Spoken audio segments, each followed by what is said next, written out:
It is 6 o'clock on March 13th, 2023, and I will call this meeting of the Chelmsford Select Board to order. Would you please join me in the pledge? Keep getting headaches.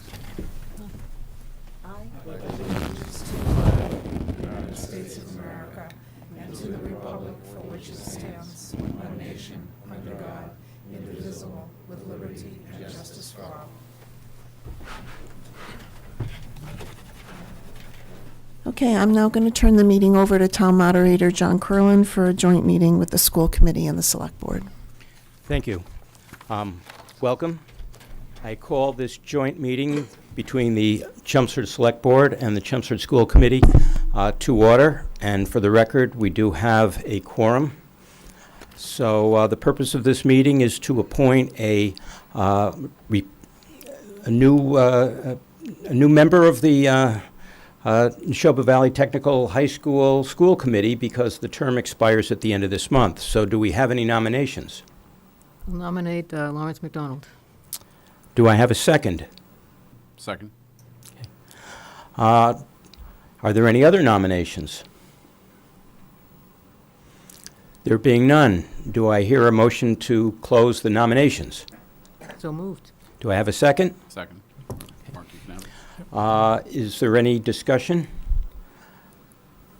Does the candidate wish to say some things? Very briefly. Some words?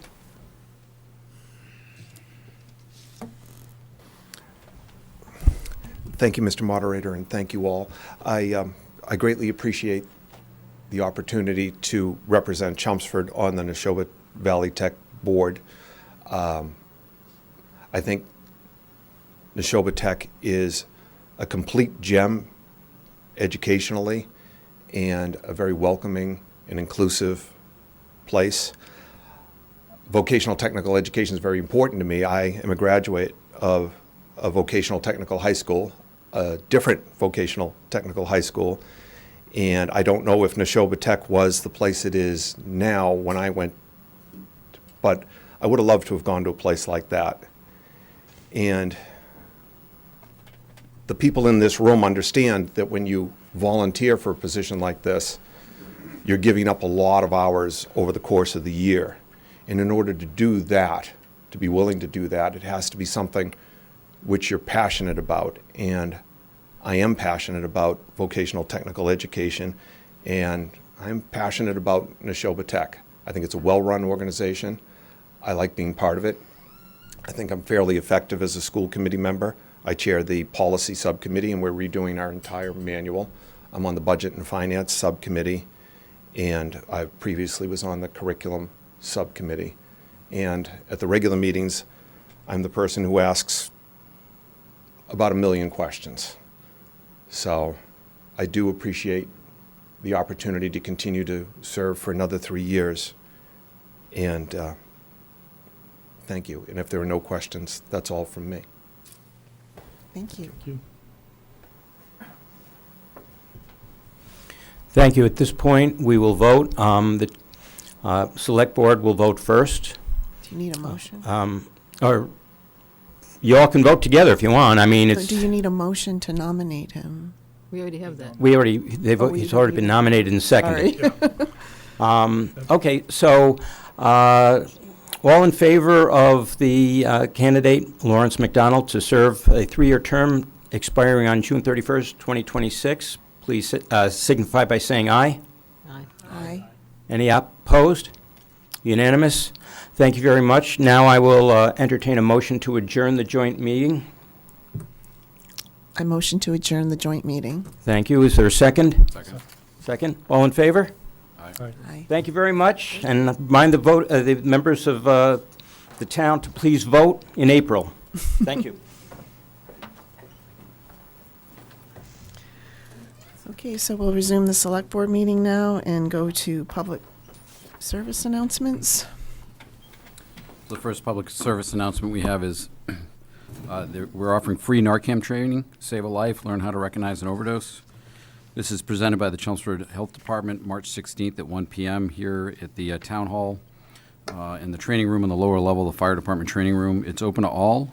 We do ask that you register at www.chelmsfordma.gov. Registration is required, space is limited. If you have any questions, feel free to call the Health Department at 978-250-5241. Our next public service announcement is Learn Hands Only CPR, presented by Darcy Banal, who's a nurse here with the Chelmsford Public Health. This is a 15-minute training on learning.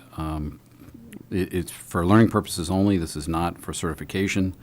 If you have any questions, again, you can reach out to the Board of Health. That training session will be held Tuesday, March 21st at the Chelmsford Library, the main branch, in the McCarthy Meeting Room from 1 p.m. to 6 p.m.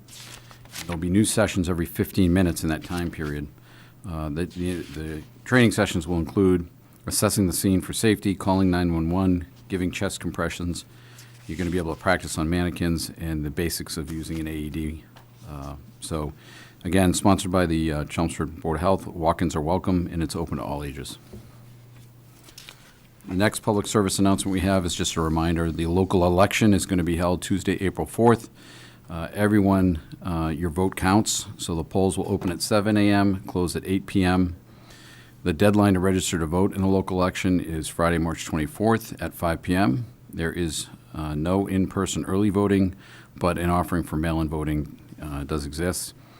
The deadline, however, to apply for those mail-in ballots is Tuesday, March 28th at 5 p.m., and mail-in ballots must be received back to the town clerk's office by 8 p.m. on election night.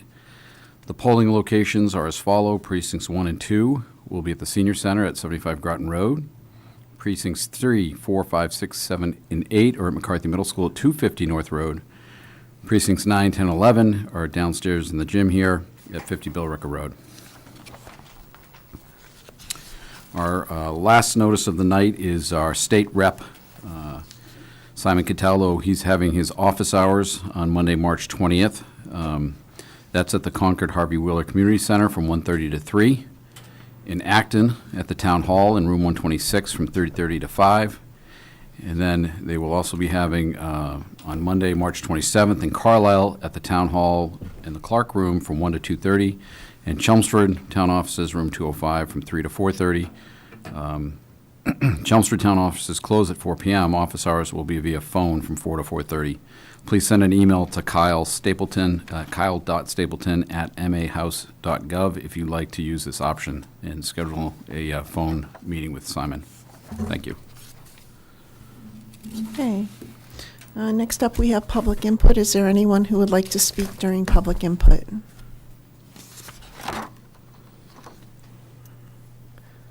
Yes.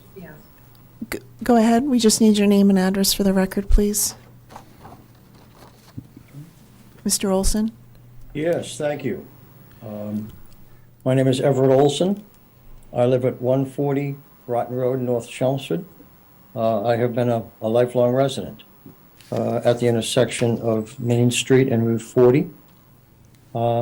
Just speaking briefly because I learned today that apparently there is a proposed project for a federal and state earmark grant, among others, that proposes a roundabout rotary at the intersection of Route 40, Main Street, and Swain Road. The purposes of which apparently to help mitigate some of the traffic. To that, I would say that Route 40 has been very busy for my entire life, all 75 years. It will continue to be busy. The primary issue that we have faced in this neighborhood over the last 2 years is the extraordinary truck traffic, the very bothersome truck traffic starting at 5:30 in the morning, which you are all familiar with, which you have been working very hard on to try and find a solution. A roundabout or a rotary is not going to solve the traffic and the truck problems. The traffic calming, you can call it whatever you want. Someone tried, apparently the DPW tried traffic calming on Main Street a year or two ago. And after the smashed barrels and debris from cars hitting the barrels were all over Main Street, that was abandoned. This is not a project that fits in a residential neighborhood. Yes, a roundabout is a nice sort of euphemistic term. It's a rotary. And I don't want to have my property rendered worthless by saying my house now is at a rotary. The problem, once again, is the volume of heavy construction traffic. You know that. You're very familiar with it. It is not calming in that it will not do anything to change the volume of the traffic.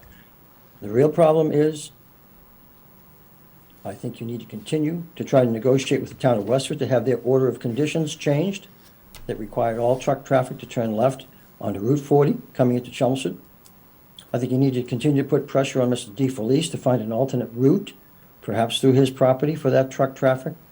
And I think you need to take a look at the grandfathering that was provided by the quarry operations up on Ledge Road many years ago, when those scales of operations were far, far less than they are now. I would venture to say that if we press the issue legally, it would probably find that those businesses are out of compliance in terms of consistency with the zoning regulations and no longer qualify for a grandfather clause. So I'm asking you to please consider diverting that money, that $450,000, someplace else, because quite honestly, I am not going to own a home, and I'm going to stay here for the rest of my life, but I'm not going to own a home that is right adjacent to a rotary, where now it does nothing to do in terms of mitigating traffic, just creates a little bit of slower flow so that the diesel fumes, so that the Jake brakes, so that the noise associated with heavy truck traffic just is prolonged in front of our neighborhood. So I thank you for listening to me. I trust you will act with prudence, with common sense. And I ask, please apply common sense to this, because a rotary does not belong in a residential neighborhood. And I thank you. Thank you. Is there anyone else who would like to speak during public input? Yep, just come up to the podium, sir, and we need your name and address for the record.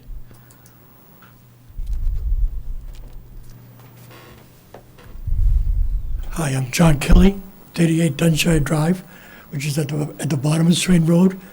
And on the subject of the rotary, one of the few things that stops the truck and big trucks from flying down Swain Road is the fact they have to stop to make a left and stop at the top of the road to get on the Route 40 or Main Street. If there's a rotary there, there's no reason they're going to try to downshift and stop. They're going to just roll around there as fast as they can, which I think is going to make it far more hazardous, especially in bad weather and everything else. And plus, they'll put curbstones in, much more of a hazard. Slow the trucks down. Don't put the rotary in. Thank you, sir. Is there anyone else who would like to speak during public input? Somebody else on the Zoom. Oh, do we have someone else on Zoom? Kristen. Yep. Go ahead, Kristen, just unmute and give us your name and address, please. My name is Kristen Kinglock, and I own 2 Main Street in North Chelmsford. It is directly across from the Triangle store. And I'm also concerned about this prospective rotary that you are seeking funding for. As stated before, the problem is not necessarily not only the speed of traffic, but more so it is the volume of heavy trucks. And this will do nothing but prolong the misery of the noise and banging that we already have to listen to. I have a young child with autism who cannot even enjoy our yard playing on a trampoline as is, and this would significantly further impact that. Thank you. Do we have anyone else who would like to speak? Oh, sure.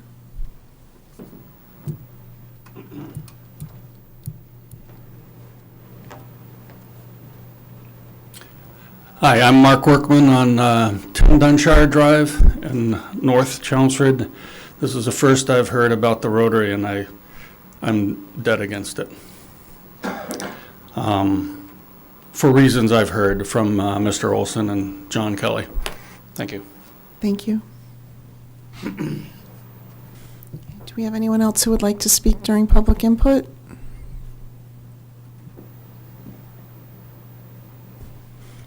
Okay. Okay, seeing none, we'll move on to committee vacancies. Ken?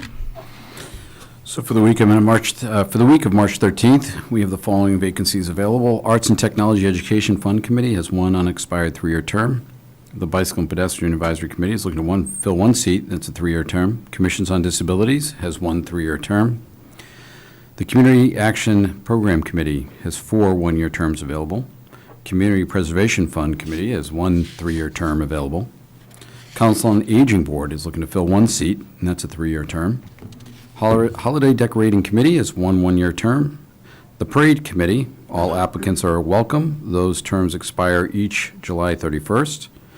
Permanent Building Committee has one seat available to a 3-year term. Recycling Committee has one 1-year term. And Roberts Field Advisory Committee has one 1-year term. If you're interested in serving on a town board or committee, please complete an online application available on the town website.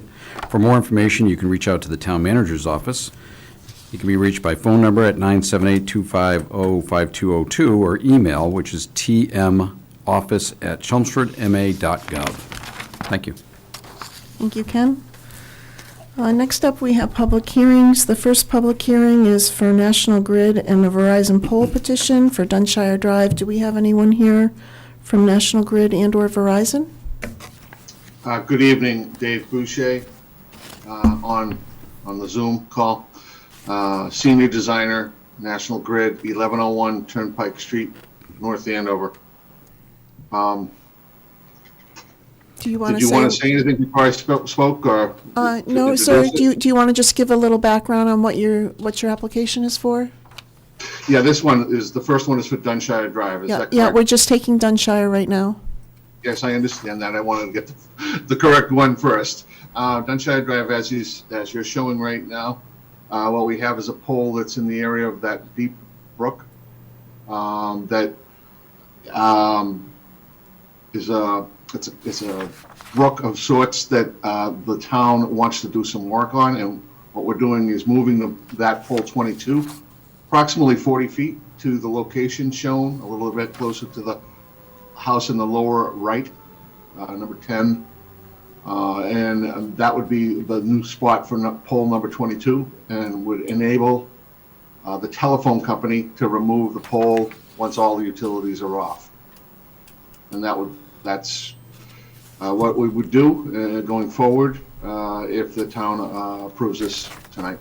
Are there any questions from the board?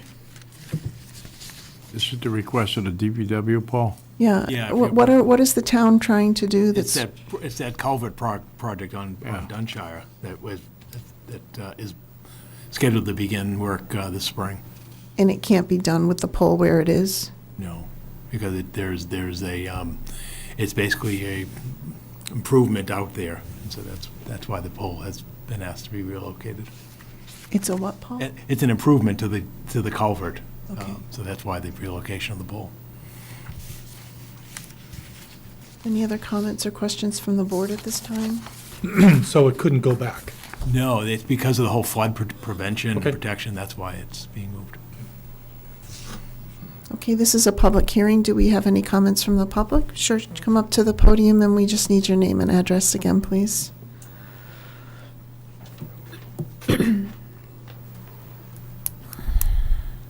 Thank you. John Kelly, 38 Dunshire Drive.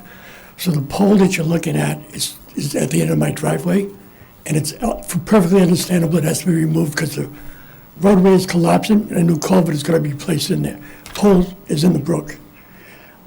My question was, I know the electrical power ends at pole 21. Can you hear me? On the Yes. Zoom? You're addressing. Yes, you address the board, and we'll push the question over if we need to. Okay, So I'd like what to- is your question? I'd like to ask the National Grid Yeah. if in fact, where the electrical power ends at pole number 21, could the power just be, could we just stop at that pole there and not continue to the other people's property? Did you hear the question, Mr. Boucher? I cannot hear it. Could you repeat it? The I- clarity of his microphone is bad. I believe the question is Does the can the electrical power end at pole 21 and supply the power that way rather than relocating pole 22? Was that your question, sir? Yes. I'm still not understanding it. See, we are on a circle, so the pole goes all the way around and loops onto itself. The electricity stops at pole number 21. It appears to be just telephone lines, the cable.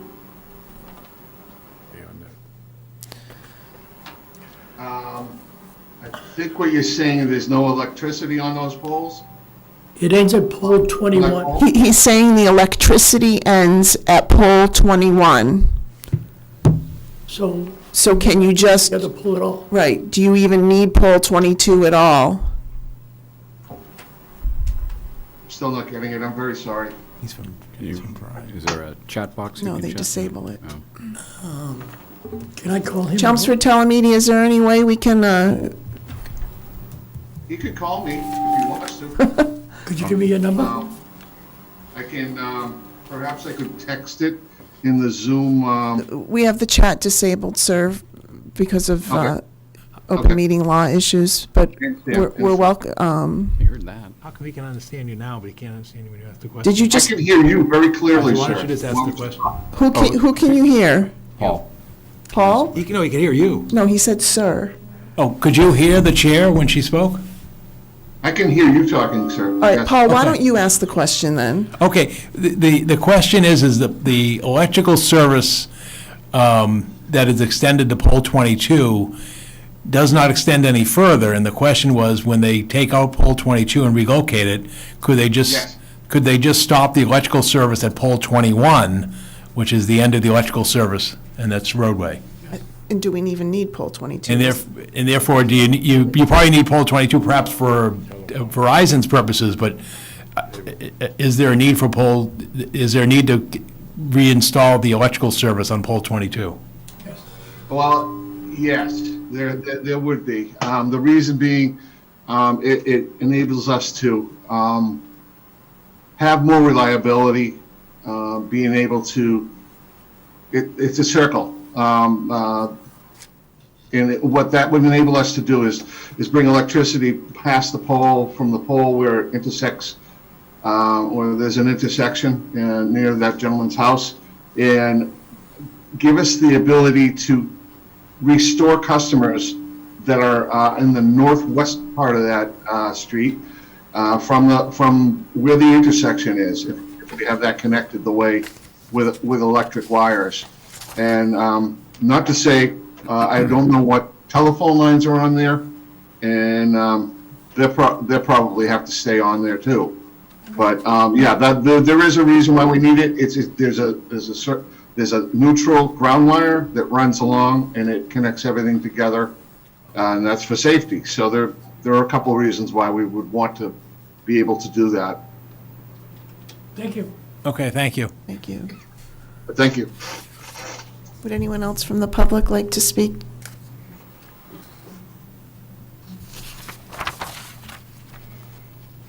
Okay, I'm seeing none. So I'll make a motion that we grant the poll petition. Close the Oh, public hearing. I'll make a motion to close the public hearing. Second. All those in favor? Aye. Aye. 5-0. So I'll make a motion, we approve the poll petition for the joint and identical polls location at Dunshire Drive, pole 21, and 22, pole 22, I'm sorry. Second. Any further discussion? All those in favor? Aye. Aye, 5-0. Okay, next up, we have Stewart Road. Will you be speaking to that one also? Yes. Okay, go ahead. Stewart Road is, we're asking for a new pole location as shown on the diagram. You could zoom in just a little bit in the lower part, built near building number 9.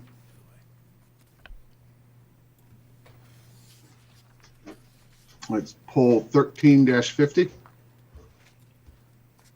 And the plan with this new pole location is to place a device called pull top recloser. That's another way for us to restore customers during an emergency.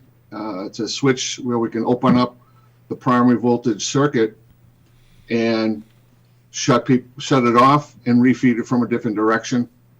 Through our switching operations department when power goes out. So we have several of these, more and more going in over the years, and they're all around town, and it just enables us to restore power quicker to customers while we're working on a circuit that might be dead in another area. We can restore half the customers of, say, 100 people lose power. We can restore power to 50 of them, and while we keep the circuit dead, work on it, and then restore the other 50. So that's why we're asking for this new pole location. If the town sees fit, it would enable us to go forward and place the new pole as shown and install that device on there. Okay, is there any comments or questions from the board?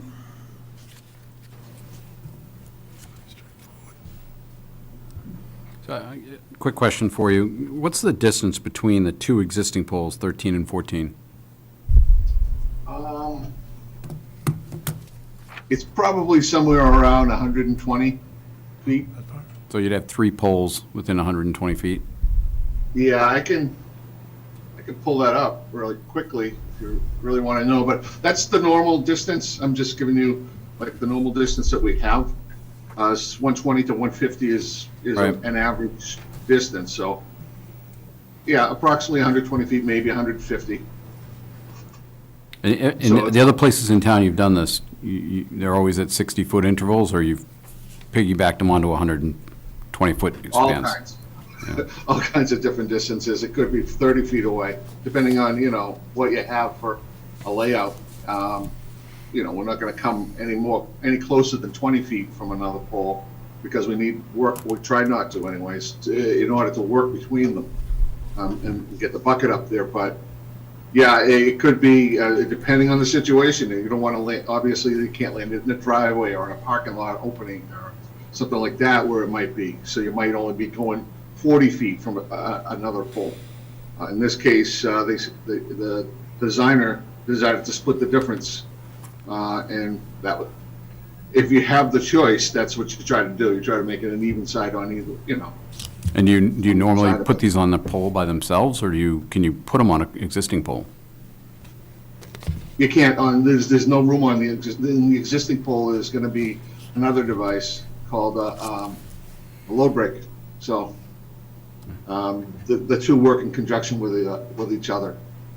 You have a load break and a pole top recloser.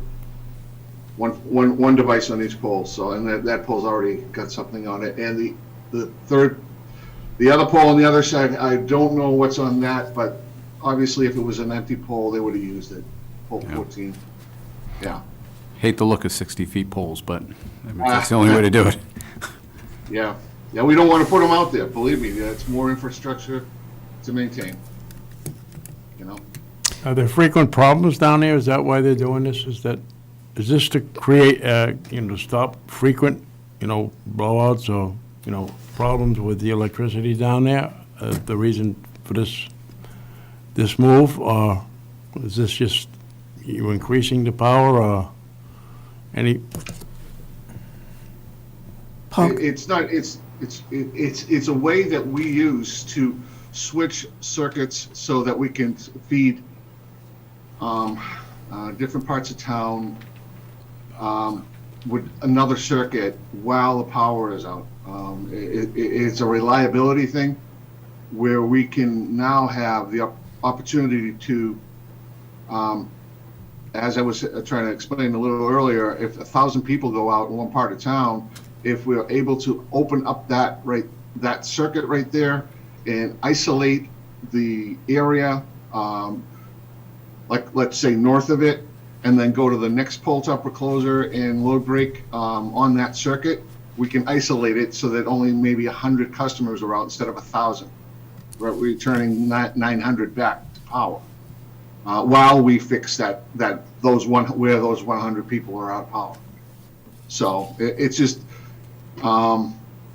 it's just a good way to get people back on, and it also people back on, and also to balance the loads that's coming out of the substation. It can help us to even out that, so that nothing happens way back at the substation where it's Right. all the circuits are coming from. So I think that was my question. So obviously, there's a substation close by, so you have an abundance of electricity there, so that's why you can Yep. use it to go in different directions and keep some people alive while you fix the other. Thank you. Yep. In the departmental comments, there was a comment from the DPW about coordinating tree removal with them. Do you anticipate removal of a lot of trees to do this, or any trees? Could you repeat, Paul, if you can't hear me? No, I heard you. I Okay. heard you. I did hear you. I did get an email. I think it was from your arborist or forestry person, and I was included on that email, and that went to our arborist. And I know the two of them are working together on that to take care of some tree issues that are in the area. So I'm not involved in that, but they're in communication, and hopefully everything will work out for the both. Is our arborist the tree warden? Yeah, tree And who is that now? Christine Clancy is the service. We didn't go outside to get a tree warden? No, by title under the charter, she serves as the tree warden. Now, we'll bring in a Well, no, consultant. the charter says DPW has the tree warden, not Right. that she serves as it. We bring in a consultant if necessary, but the titular head of as tree warden is the DPW director. Okay. Any other questions or comments? This is a public hearing. Is there any input from the public? Okay, I'm not seeing any in this room or the Zoom room. I'll make a motion to close the public hearing. Second. All those in favor? Aye. Aye, 5-0. I'll make a motion that we approve the petition for pole and wire locations, adding a new pole to Stewart Road, and that would be pole number 13-50. Second. Any further discussion? All those in favor? Aye. Aye. Okay, next up, we have the public hearing for the transfer of all alcoholic beverages for Six Brothers Lincoln. Do we have anybody here representing the applicant? On the Zoom. I think I see multiple people. Good evening, Attorney John Moradian from Democus Law Offices. Can you hear me okay? Yes, we can. Okay. Did you want me to start, or did you want to open the public meeting? How do you? Go ahead, you can go ahead and give some background if you'd like. Okay. My name is Attorney John Moradian from Democus Law Offices. I'm here on behalf of Six Brothers Lincoln LLC. They're buying the package store known as Lincoln Liquors at 10 Summer Street from Mall Liquors, Inc. And we're here tonight asking for approval for the transfer of the license to Six Brothers Lincoln LLC, approval of Ravi Kumar Patel as a manager of record, and approval of the pledge of the license inventory to Eagle Bank, as well as approval of hours, 8 a.m. to 11 p.m. Monday through Saturday, and 10 a.m. to 11 p.m. on Sundays. And those are the hours allowed by the state law. Ravi is the proposed manager of record. He's tip certified. They'll have about 3 to 4 employees between full-time and part-time. Also tip certified. They utilize an ID scanner, point-of-sale ID scanner, to assist with combating underage alcohol sales. And this is a transfer to stay at the same location. There are no changes to the store footprint. There's no alteration of premises or anything like that.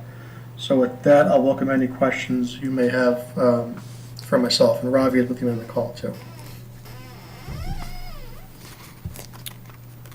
Does the board have any questions, comments? Yeah, I just have a question about experience from any of the proposed owners or managers in running a store of this type. I mean, I noticed you have tip certification. They do own, some own other liquor stores, Ashok Patel, Ravi. This will be his first store he owns, but he does have experience working at a Comfort Inn, which had an alcohol beverage license, so his experience with selling alcohol. And like I said, all employees are tip certified, and they'll be using an ID scanner to help with the underage sales. It kind of, when you scan an alcohol item, it pops up requesting that proof of date, so. Okay, thank you. Are you okay with all of the departmental comments that are in the package and the actions they requested? I'm sorry, I didn't catch that. The departmental reviews, are you okay complying with the comments that came from that?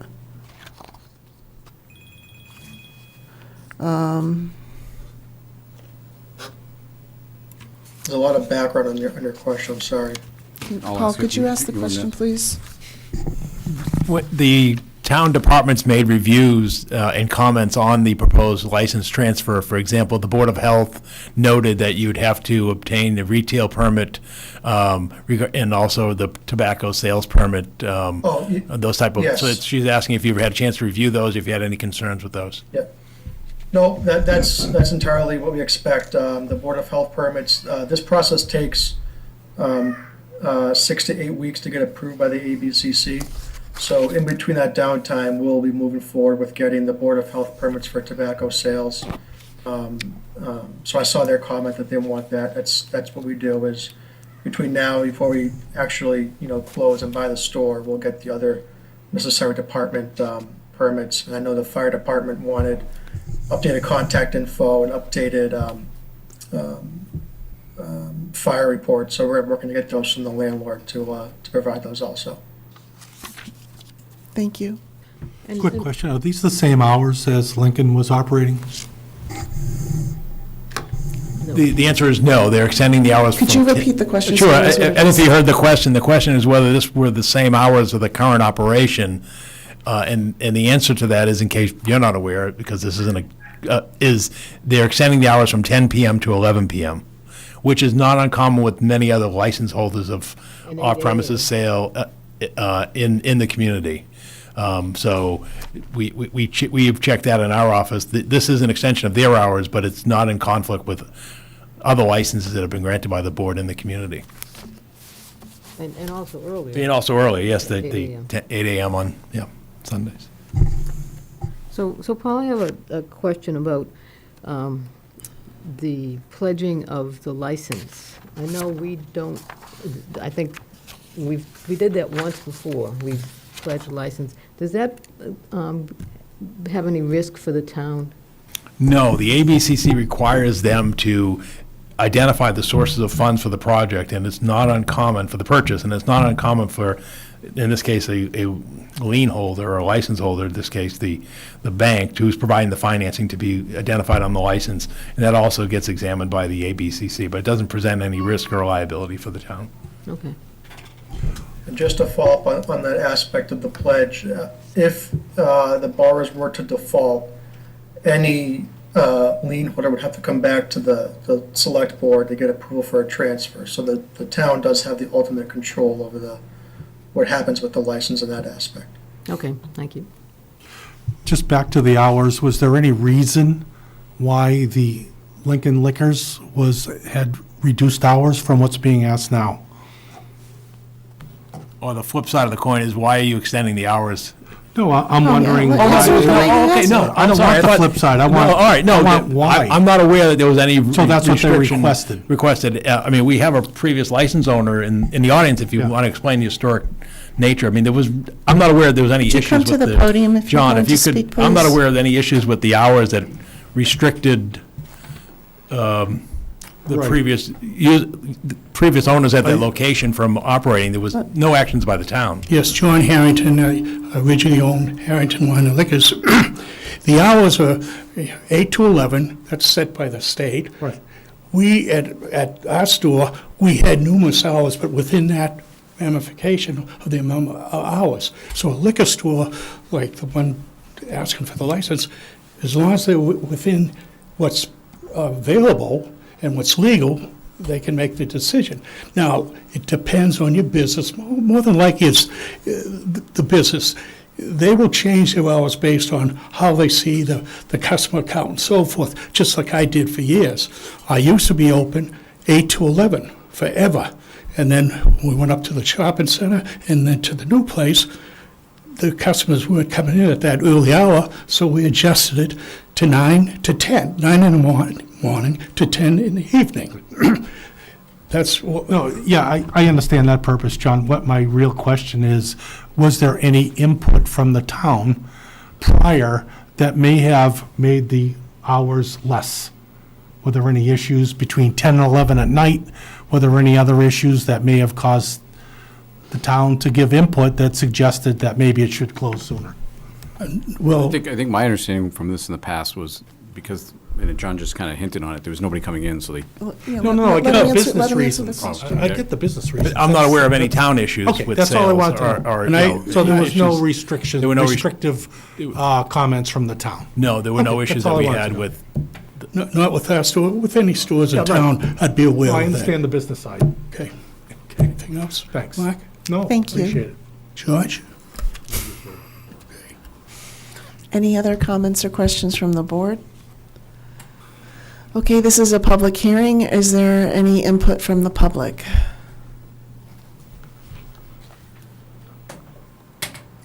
Okay, I'm not seeing any in this room or the Zoom room.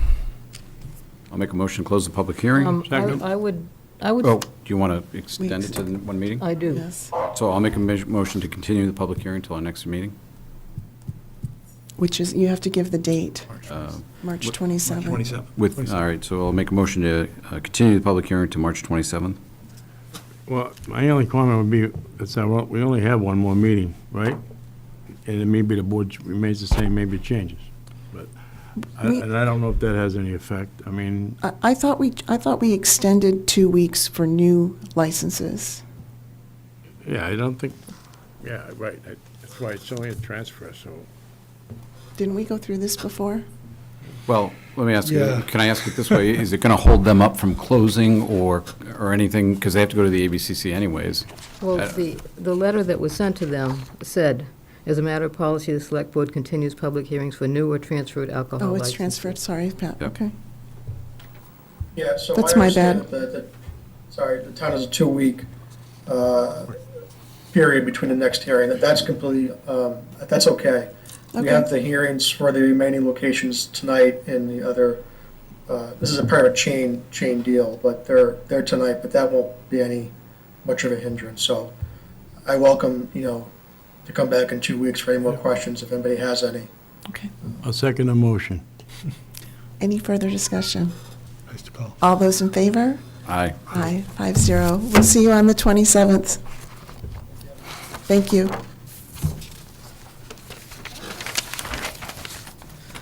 Okay, Paul, reports and presentations. yeah, we have a series of reports, presentations this evening. The first one is a return by Robert Klinkhammer regarding the Bruce Freeman Rail Trail signage.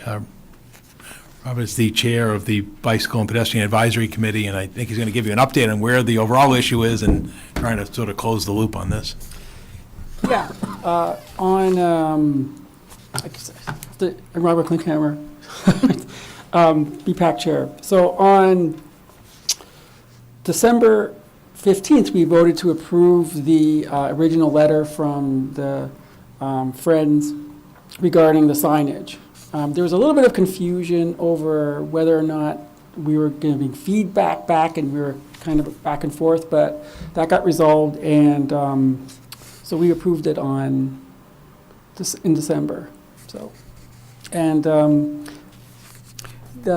basically, if you move up a little bit on this to the top, Up here? essentially, keep going. The top 4 items will essentially be on the sign, and the bottom ones, it'll be a little bit different and less cluttered.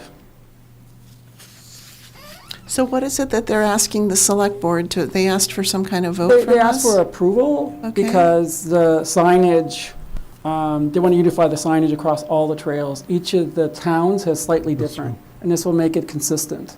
And at this point, every community but Chelmsford and Acton has voted approval of the Right. new signage regulations, so that's why they're coming back. The Friends of the Bruce Freeman Trail asked to, to close these last 2 communities. And your committee is fine with it? Yes, we voted to approve in December. Okay. Are there any other questions? If not, I'll take a motion. I'll make a motion that we vote to approve the signs and the notations as presented.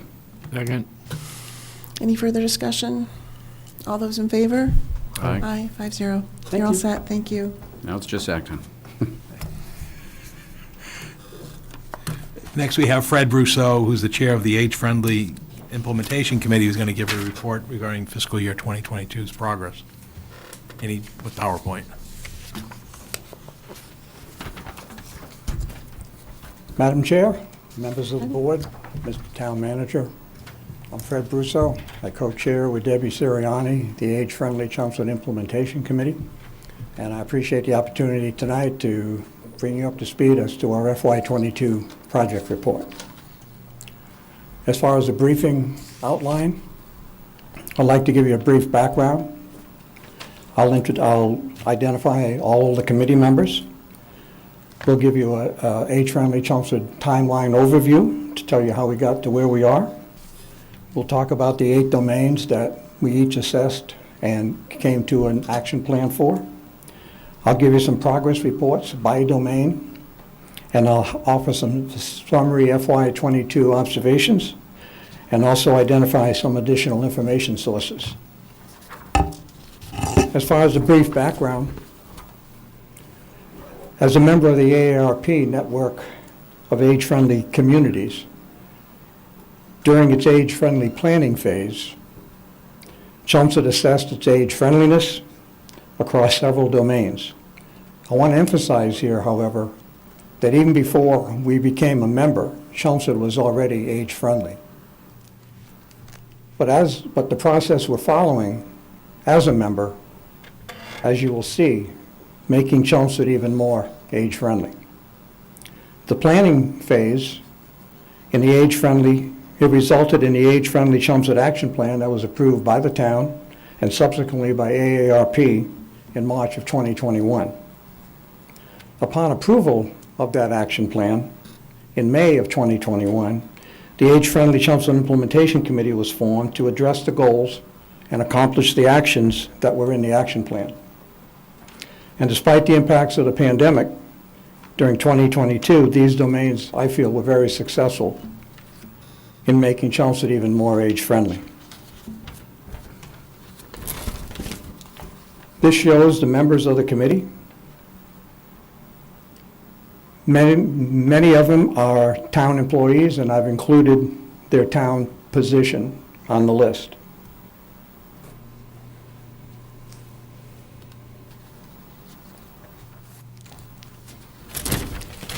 As far as a brief timeline as to how we got to where we are, the initial start of the Age-Friendly Chelmsford Initiative really began in November of 2017. Our membership package was approved by AARP in May of 2019. A membership certificate was presented to the town in July of 2019. Action plan domain inputs were begun in December of 2019. The action plan was completed in January of 2021. The action plan was approved by the Select Board in March of 2021. The action plan was approved by AARP in March of 2021. And the Age-Friendly Implementation Committee was formed in May of 2021.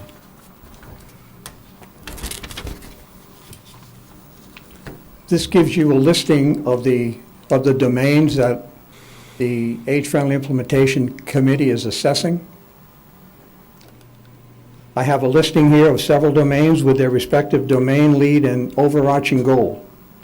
As I mentioned earlier, several domain leads are town employees. you can see how their town responsibilities and the domain responsibilities are very closely aligned. And this has been a huge advantage in both the planning phase and the implementation phase.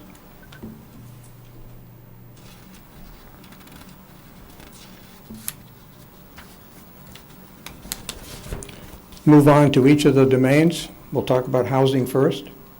During FY22, the housing domain worked to increase the availability of affordable housing with the Helena Crocker residence, 18 units, UMass West Campus, 54 to 58 units. They also worked to preserve and improve existing affordable housing stock, the McFarland Manor with 51 units. They increased the number of rental vouchers. They awarded 31 plus new vouchers for rental assistance, including all populations. They established a partnership with Habitat for Humanity, which offers assistance for qualified homeowners and seniors and veterans with homes in need of certain repairs. And Chelmsford was one of the first communities to upload their inventory of town-wide affordable housing to a website statewide. So anyone moving to Chelmsford who wants to see what is available for affordable housing can go to that website. You enter in the zip code of the town you're interested in, and it'll show you the available housing.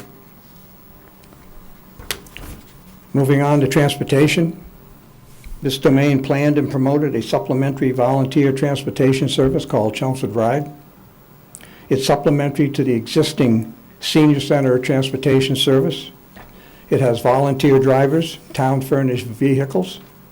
Flyers are prepared and ready for distribution, and is scheduled for a launch in this month. They also completed a list of local transportation options for residents. The Senior Center, MRTA, Roadrunner, H-Band, Care Ride, and Chelmsford Ride are included in that list, and that's available for the public.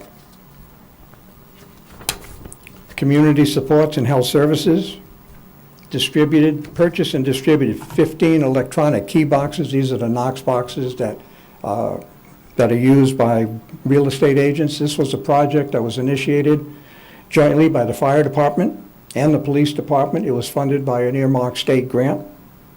It permits a secure emergency access for first responders without forcing entry.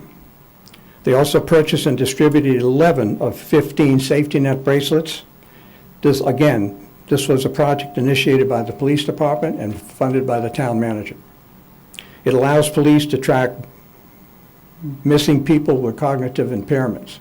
And just a success story on this, it was very successfully used several weeks ago to find a person. They continued the Grow a Row and Gardens for Good. These are volunteers that grow, maintain, harvest, and deliver fresh produce to the food insecure. Chelmsford Food Pantry, Table of Plenty, Chelmsford Housing Authorities are the beneficiaries of this service. In the FY22, they delivered produce valued over $7,800. The supplementary food items are also provided by our residents. This is a seasonally recurring activity, and it'll be started again in the spring. Outdoor spaces and buildings, renovated several playgrounds and athletic fields. Varney is ongoing, Center School, Southwell, Roberts Field.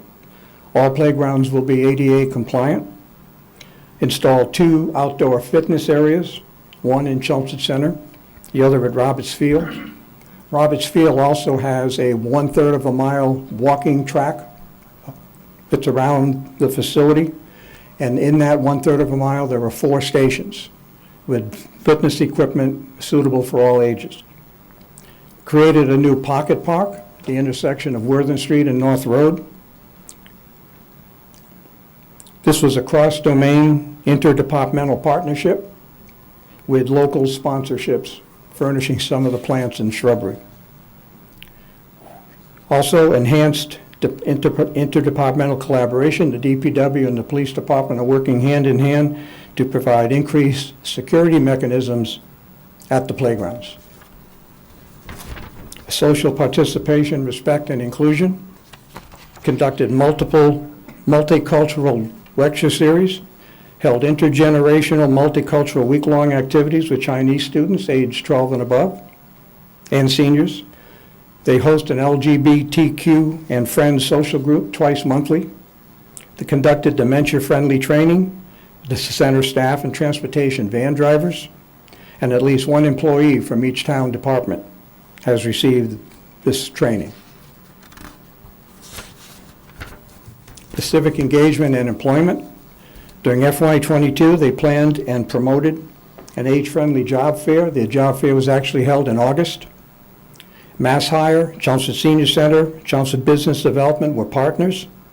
It focused on Chelmsford-based employers for local jobs only. Full-time, part-time, volunteer, temporary and seasonal positions were available. 19 organizations were at the job fair with 105 attendees. The first hour was given priority to those aged 50 and above. It was highly successful. In fact, the organizations and the businesses want to conduct this on an annual. As per AARP, it was a unique job fair that focused only on Chelmsford jobs, Chelmsford employers, and Chelmsford jobs. Communication and information. They deployed a pop-up library service. There's a photo of it there. It's a specially equipped vehicle that provides mobile library services, and it has weekly appearances at various town locations. They also created a resource directory and added hyperlinks to the Senior Center resource guide on the library site. We were evaluating a potential for a centralized town calendar, and that's still in work. But with a possible combination to the current library calendar and the Google Calendar. But it's heavily dependent upon multiple groups in town to upload their own events. So we're trying to research now how much of a concurrency issue there is with maintaining a central calendar in the long term. Let me offer some summary observations. We feel it was a highly successful year in spite of the pandemic impact. There was a seamless progression from the planning phase to the implementation phase. And by that I mean that the domain leads that during the planning phase assessed the age friendliness of the town and prepared the goals and actions in the action plan to make Chelmsford even more age friendly are the same domain leads that are addressing these goals and implementing those actions during the implementation phase. That continuity is a huge advantage. The committee members remain the same for both phases. FY22 projects were truly a team effort. Committee members, town leaders, town staff, residents, and business partners. But I think it's important to note that the benefits from FY22 projects will continue into subsequent years, that they're going to be ongoing. We had many cross-domain and interdepartmental partnerships. There was not a meeting that went by when a domain lead would offer a suggestion for a new project and another domain lead would say, I can help out. I can help you out with that. We also had the opportunity with our committee to have a close cooperation and collaboration with the Master Plan Update Committee.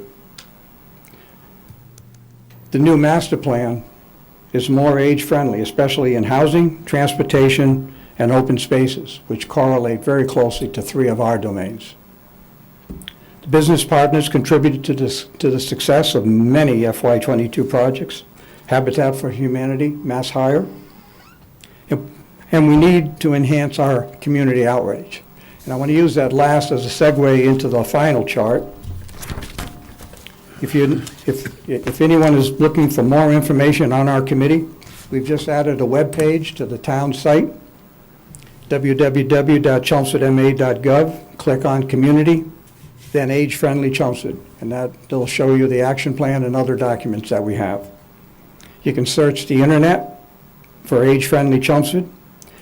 We've also started a program on Chelmsford Telemedia. They're available on demand now. I believe there are 5 sessions that are on tape. We have an age-friendly corner in the newly expanded Senior Center newsletter, town manager's monthly newsletter, social media platforms, newspaper articles. In fact, there was a November 2022 AARP publication that featured age friendliness here in Chelmsford. If you want more information, you can contact Debbie Siriani, co-chair, Al and myself. And one thing, two comments I'd like to make is that we'll be adding this briefing to the webpage. And I would also like to send this briefing for information purposes only to the AARP Massachusetts Director of Age Friendliness. And just to keep AARP informed as to what we're doing. So that concludes my presentation. Any questions? That's great. Thank you, Fred. Are there any questions or comments from the board? Looks great. You guys have thank been you. doing a terrific job. Thank you. Thank you. Okay, I am going to recuse myself from the next topic, so if you could just give me a moment to step out.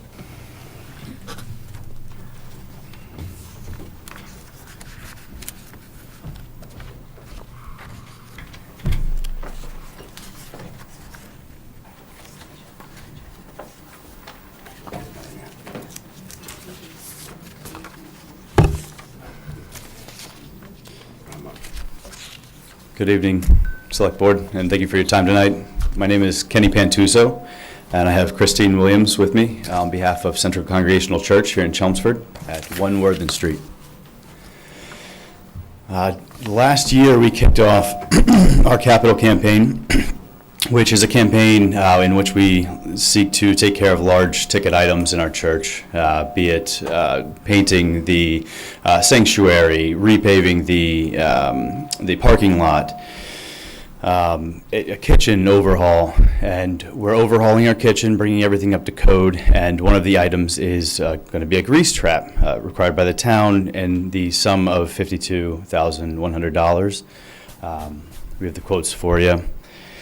The quotes we got were actually tens of thousands less than other quotes we got, surprisingly. So which brings us to why we're here tonight. With the capital campaign, we explore all means of fundraising. You obviously start with your own members. You start with pledges, and then you look out for other options. One, being grants. Now, the American Rescue Plan Act was brought to our attention by several residents, and it was strongly suggested that we apply. After digging and doing a little research, I didn't see any literature that would, prevent us from applying or receiving any of the funds. It seemed pretty clear that our need for a grease trap fell in the line with the sewer infrastructure category for this grant. Now, I hope to answer the question of why, because I'd still like to present, why it's a good idea. While we don't bring a ton of tax money to the town, we do still allot $4,200 of our budget for sewer and stormwater each year, if you include 9 Worthen. However, our value to this town isn't monetary. Our value comes from providing a place for boy, girl, and Cub Scouts to meet at times where many other churches are turning them away. We are home for Boy Scout Group 74 and 75, Cub Scout Pack 45, 2 Cub Scout dens, Girl Scout leaders in Chelmsford, and 4 Girl Scout troops, all at no cost. In fact, having our kitchen back up and running would allow them to go back to fundraising with spaghetti dinners, pancake breakfasts, and luncheons, ways to further bring members of this town together. The nursery school located in our facility serves the community and has for decades. It's currently hosting more than 80 kids, or up to 80 kids, sorry. Our Carson Park plays host to weddings, has prom pictures, scout gatherings. Our music department puts on spectacular concerts that are well attended by the community and not just our own members. And our fellowship hall is rented out as a space for banquets, dance recitals, and more. We have a Make a Difference program at our church that has us involved in Bruce Freeman Cleanup, Chelmsford Land Trust Project, growing vegetables at the Chelmsford Community Garden to donate to the open pantry. We are regularly involved with the Chelmsford Food Pantry. And these are just some of the ways that we look to serve the town of Chelmsford. So again, not monetary, but a life of service in relationship with Chelmsford. So last I checked, there was a roughly $2.6 million unbudgeted funds left in this grant. I did also look to see, possible upcoming items in the town meeting articles for budgeted items. And other than maybe the high school kitchen, I didn't see a ton of things that would fall under the guidelines for the ARPA. So with that said, I humbly request the $52,100 be allocated to complete the installation of our grease trap. And I think Christine would like to have a closing statement, if that's okay. Good evening. I am Vice Chair of the Board of Trustees of Central Congregational Church. Our town of Chelmsford, is more than a collection of government services and purchasing opportunities. It nurtures a vital social fabric, and much to the detriment of our waistlines, that social fabric often revolves around food. Without the grease trap, our church cannot cook food for the receptions after our Easter and Christmas concerts, some of you may have attended, or for collations after funeral services. We cannot have the cafe or bake pies for the fall fair. We cannot cook meals for the food insecure. We cannot resume our dinner theater productions of past years. Our Scout troops cannot hold their pancake breakfasts or spaghetti dinners. All of these are open to and attended by hundreds of residents. The lack of a grease trap represents a big hole in the social fabric to which Central Congregational Church contributes. It also puts a big hole in our budget, which we hope and ask that you will help to fill. Thank you.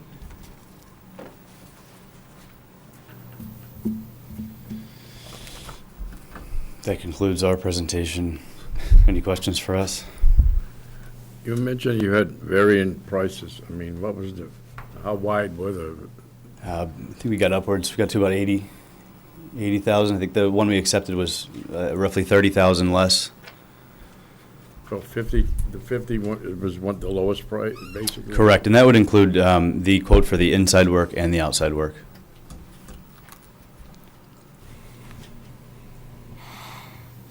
Is that all required for what they need? Is that all required for what you need to do? Yes, sir. Board of Health and what have you? Well, for the grease trap, yes, sir. And we'd be working hand in hand with them, obviously.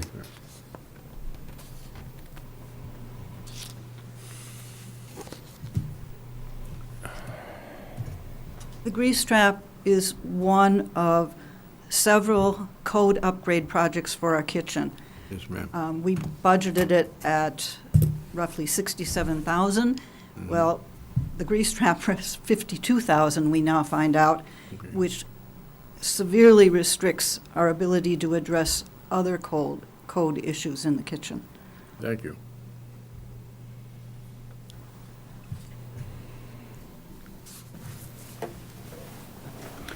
Discussion?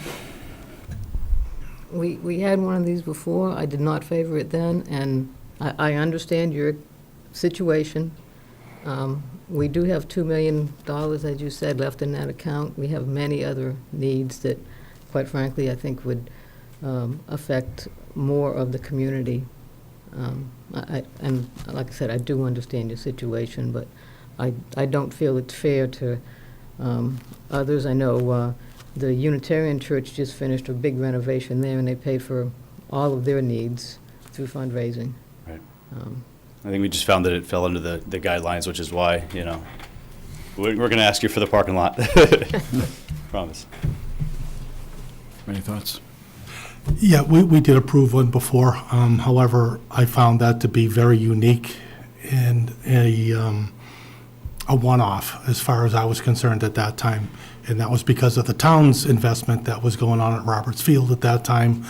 And I felt as though if we didn't help that business to come back to life in its location next to Roberts, that could severely, negatively impact potentially the whole Roberts investment that was made there. So I really see that as a one-off and something that the entire community can also enjoy. So I do understand your issues too with these grease traps and so forth, but I wouldn't be in favor of this.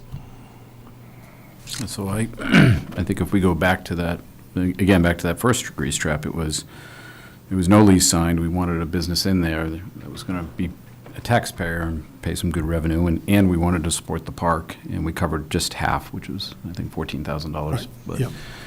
and that, there was really the incentive of getting a business to open there instead of leaving it vacant so we could get tax revenue and support the park. So my other fear is if you do this for a nonprofit in town, you're going to have a long list of others. Because I know our church has a list of projects, but I wouldn't want to start a process here where we have a line at the door for projects that everybody needs help with. Right, because even though we do have 2.6, we also have a $600,000 overrun, and we haven't really even discussed what we might be doing next. And we have plenty of other right, lots uses for that, we for do. those funds. So I don't know if you want an official vote. Well, my opinion, I mean, sure, George. I wouldn't mind helping them a little bit. I mean, you know, maybe not the whole thing, but I wouldn't mind helping them a little bit. I mean, they do have a lot of townwide youth activities that go through the church and what have you. So, you know, it's the scouts and not Yeah, but so do so many others. Right, it's hard to distinguish one from another. That's the problem. All right, that's my opinion. Yeah, that's I okay. understand. We've, I don't know. You wouldn't have to be all or nothing, to his point. I understand the precedent. I'll entertain any motion.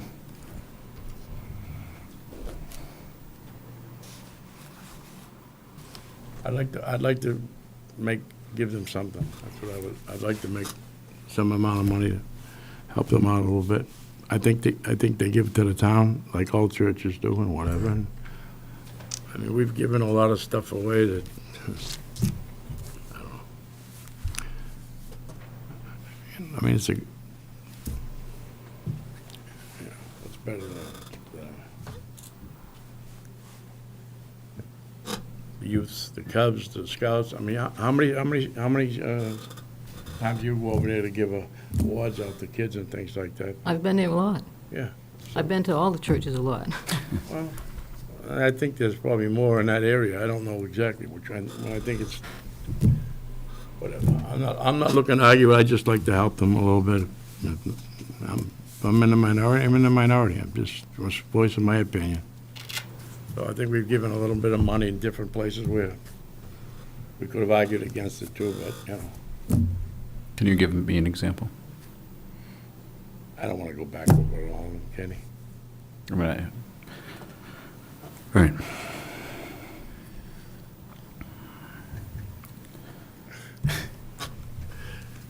What was the first one we gave up? We gave 300 and something thousand to the Center for the Arts, and where are we? It's just, you know, it's just my opinion, that's all. Mm-hmm. So again, a motion from anybody?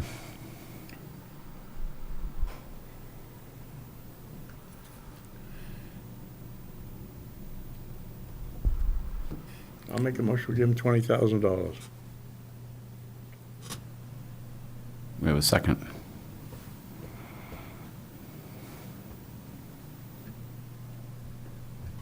All right. Doesn't carry.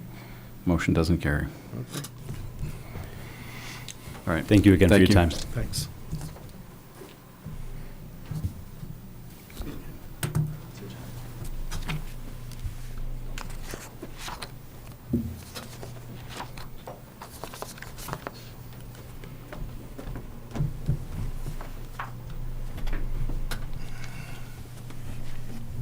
Okay, Paul, next. You have representatives here from Euphoria Cafe at 14 to 16 Fletcher Street. They also are making a request for ARPA funding for the installation of a grease trap at their location. The requested amount is $82,000. I'm sorry. It's $84,935. We just need your name and address, please. My name is Zeyang Ling. Address is 2403 Kirkbride Drive.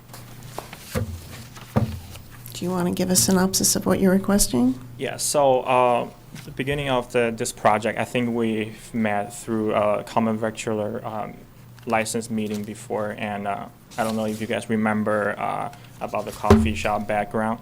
So basically, we have a friend, he's Korean, and he's like a very sophisticated old guy. He worked in the coffee business for like 20 plus years in Woburn. It's called Boston King Coffee, and he's willing to help us to grow this business in Chelmsford because he thinks like Chelmsford is kind of unique. It's in between like big cities like Lowell and Nashua. It's a good location to get like a lot of traffic in.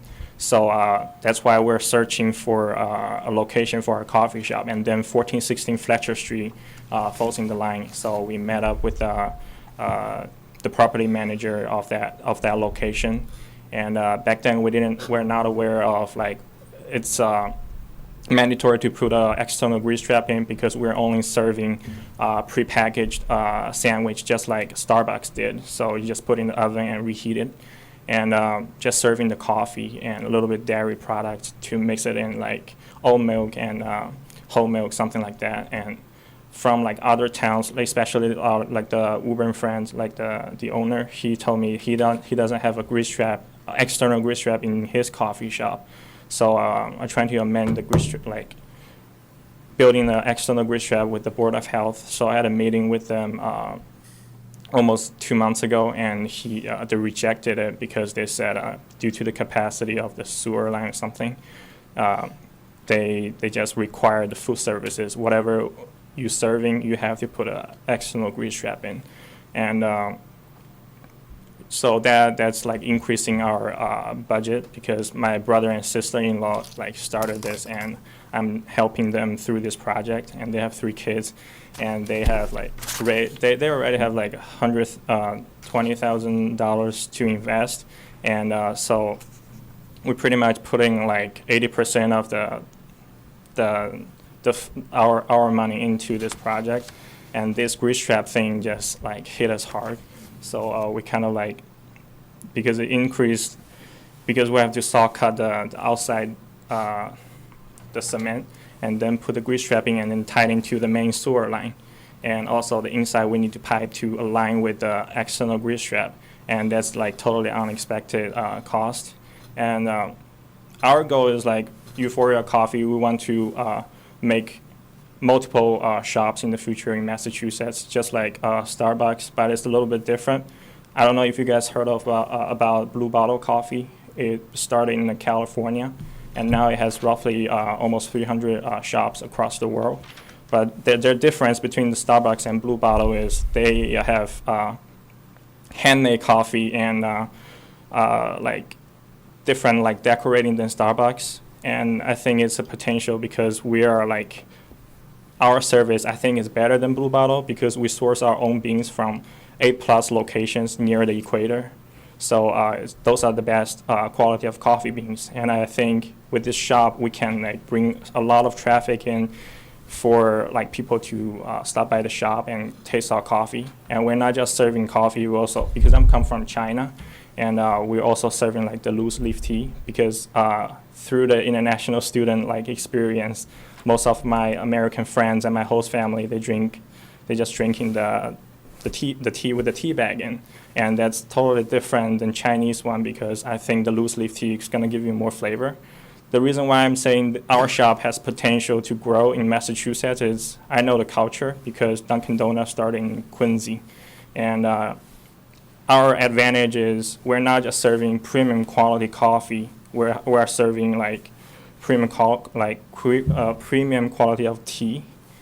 And that's nothing, I haven't seen any shop like that, like mixing coffee and premium tea together because some coffee, their main selling point is just the coffee, but they don't have the premium tea coming along with it.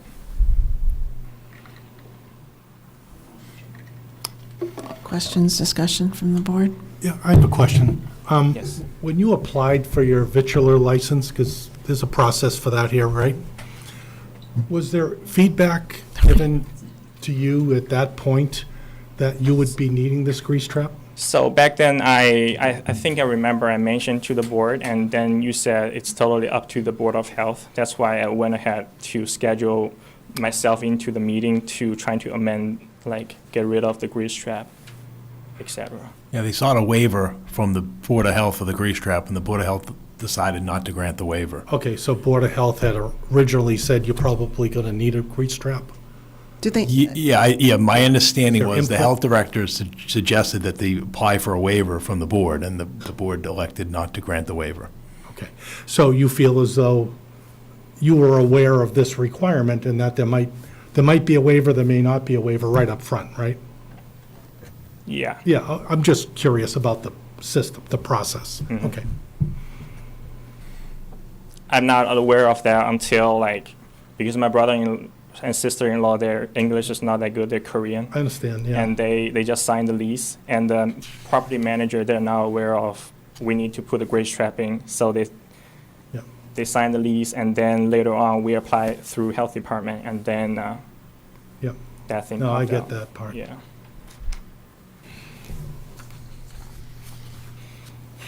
Any other comments or discussion? Well, as with the prior one, I don't favor this one either. I think if we start giving money to private entities, we're going to have a line out the door. And we have, we do have ARPA funds, but they're not unlimited. And we have a lot of other needs for those funds that benefit the entire town. This grease trap keeps coming up. Yes, it's like there's a grease trap thing in the ARPA. No, well, what I mean on the other side of it, because, we've had this Right. problem before, even with the schools and the grease traps and things. Yeah, they're still ongoing. We Yeah. have to start one at the high school for the kitchen renovation, McCarthy Do School. other towns have this grease trap requirement? Yeah, and it's the idea of what's infiltrating out into the sewer system. Right. Because you then get the problems in the lines if you don't contain the grease. And part of the concern is, like, after they denied our suggestion amending the grease trap, I met with the owner of the building at 1416 Fletcher Street. His name is Nicholas. And I think the Board of Health told me that's a septic system outside of the parking lot. And then the owner told me it's not septic, it has its own sewer line. Right. And so I don't know why the Board of Health told me that it doesn't have the capacity just for our, like, coffee shop to be there, to have our own external grease trap. So that's probably like the throw off too. So I was kind of like sort of confused. One is saying it's septic, the other one is saying it's sewer line. I mean, the Board of Health would be aware of the sewer line. Richard Day, who was on the Board of Health, Think was so. intimately familiar with the sewer installation. There's another establishment in that plaza, which is, the Zesties, and they have a grease trap. And as was noted earlier, the town has to install them in our own facilities, the senior center, Parker Middle School, now the high school, and the McCarthy School, and so forth, and you see even the churches.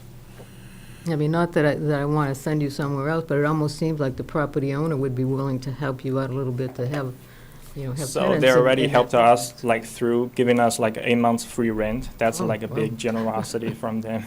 And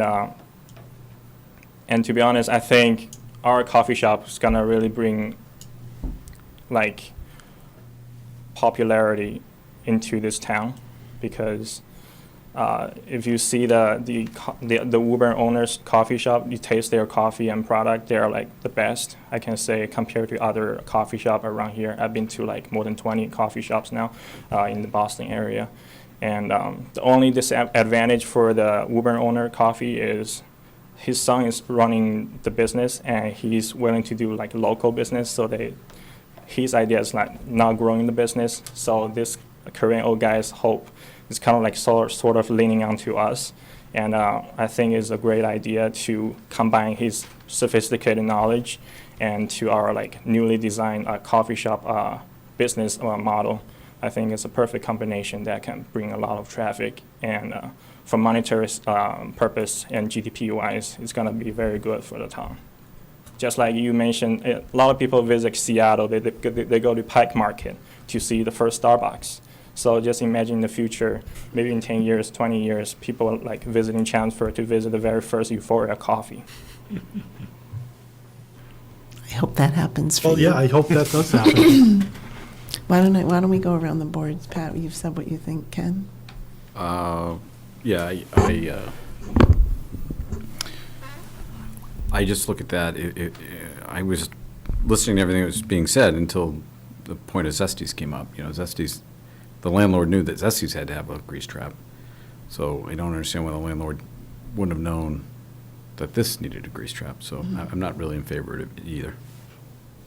I think the reason why is they don't think our coffee shop has the same capacity as Zesty because they're making pizza, like homemade sandwiches and other like frying chicken wings. They also have an ice cream shop over there, so it's much bigger on a bigger scale, you know. And our coffee shop is just, we're not even cooking anything. We don't have like. Unfortunately, I don't think that's the requirement. The requirement, I think, is for any dairy. I think that's going out as one of the basic requirements. So, yeah, I agree with Ken on this. I don't think this is something we can do but I do think there's an opportunity here to look at it systemically to make sure that people are aware of these limitations, you know, within our business community, that they know that they're going to be facing this. That's about it. I mean, I'm not saying they're not. I'm just, how do we just make sure that they don't get stuck into a spot like this? But I don't feel like that's good use of the ARPA funds, so, or proper use of the ARPA funds.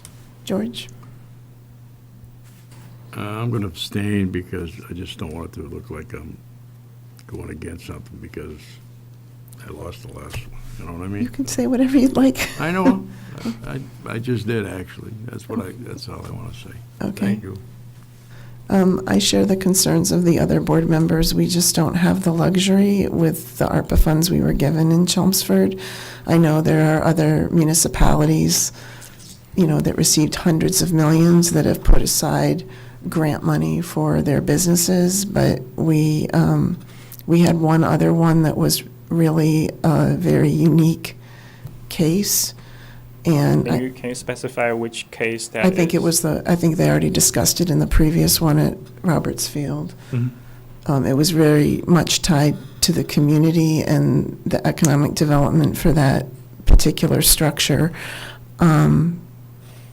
So I also agree with Mark, Paul. I don't know if there's anything that we can do to sanity check, like the process when people pull applications. By the way, make sure you understand what your requirements are going to be for this, you know, but maybe we're doing that now. I don't know. We just, as a board, we don't have any visibility to that, but like Ken said, this is becoming a recurring Right, but theme. even putting aside grease traps, I mean, this is a recurring theme with other businesses in town where they're like, you know, I'm doing Anything. build out and now I Right. didn't realize the sewer is a big problem and I can't get, Right. so we've had to kind of, you know, Yeah. work with them. I mean, we got to start communicating the sewer issue to some of these prospective buyers, building permits. you know, Could we things like put that, should we put that on a future agenda to just I talk think about so. a little bit I think more? it'd be a good How do idea. we communicate with businesses and incoming businesses with respect to, Yeah. Because intrinsically, when you listen, you would think, yeah, we're not putting any volume out there, but it's not volume. It's not a volume issue in this case. Yeah, I mean, in this case, though, I kind of wonder if it falls a little bit more on the landlord-tenant relationship, because for the Right. landlord to It say, very I don't well- think you need a grease trap, you got to do your homework. It very well I mean, could be. before I buy a property, I go and pull tax records. I and agree with you. know, That's what gotta- this sounds like. But, you know, again, if we can find a way to better communicate, I don't want to say educate, but maybe educate the people on the subtleties of, you know, the situation that we have here and how it might affect anybody that they bring into their locations, so. so I don't think you have the board support for this, I'm sorry. Okay. All right. Thank you for your time. Thanks. Good luck. All right.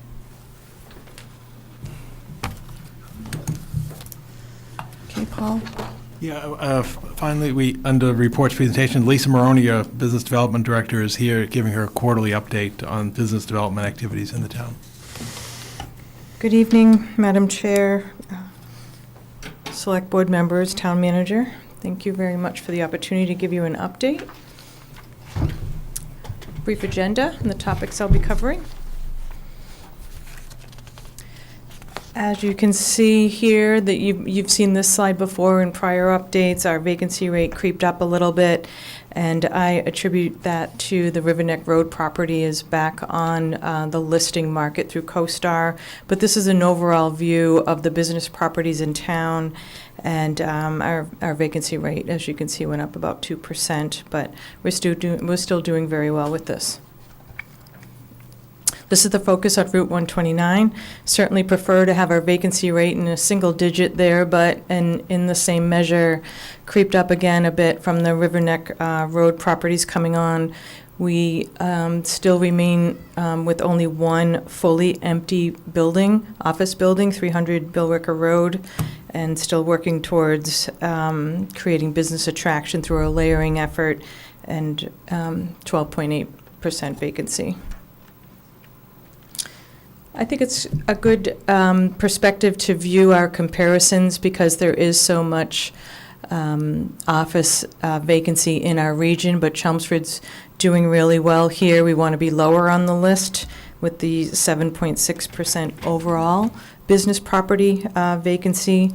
That equals about 700,000 square feet empty. We're very small, very strong in small business, the economy. We have minimal storefront vacancy, as you can see, but just continue to struggle with office vacancy. As shown here, we are making progress, but with this region, we are really heavy on office space, and that is our vacancy rate for office in particular. Our office vacancy is at about 500,000 square feet empty office space. So there's no secret here that Press Cafe is open, 330 Billricker Road.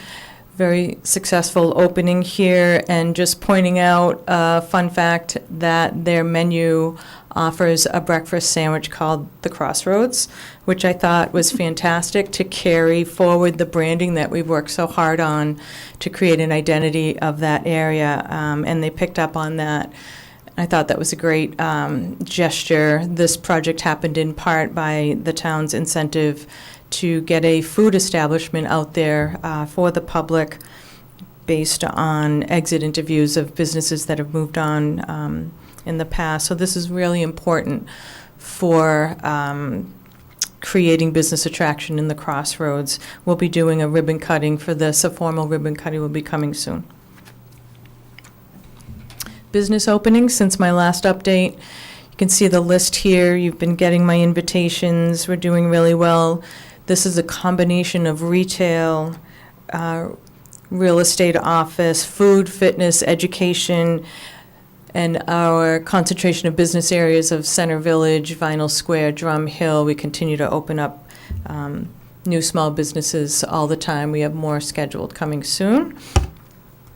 What you see here is, unfortunately, the traveling trainer is not going to be having a ribbon cutting tomorrow in the snowstorm, so we'll be skipping that one, but we'll be rescheduling that.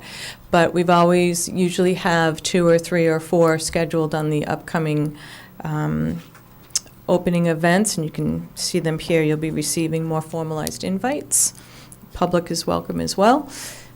This is a new effort. Chelmsford Works was kind of spurred by Mass Hire. We've been working so closely over the last couple of years with job fairs, recruitment events, business support. We kind of formalized the effort. They'll be coming in to Town Hall with drop-in hours on the last Tuesday of every month, starting on March 28th.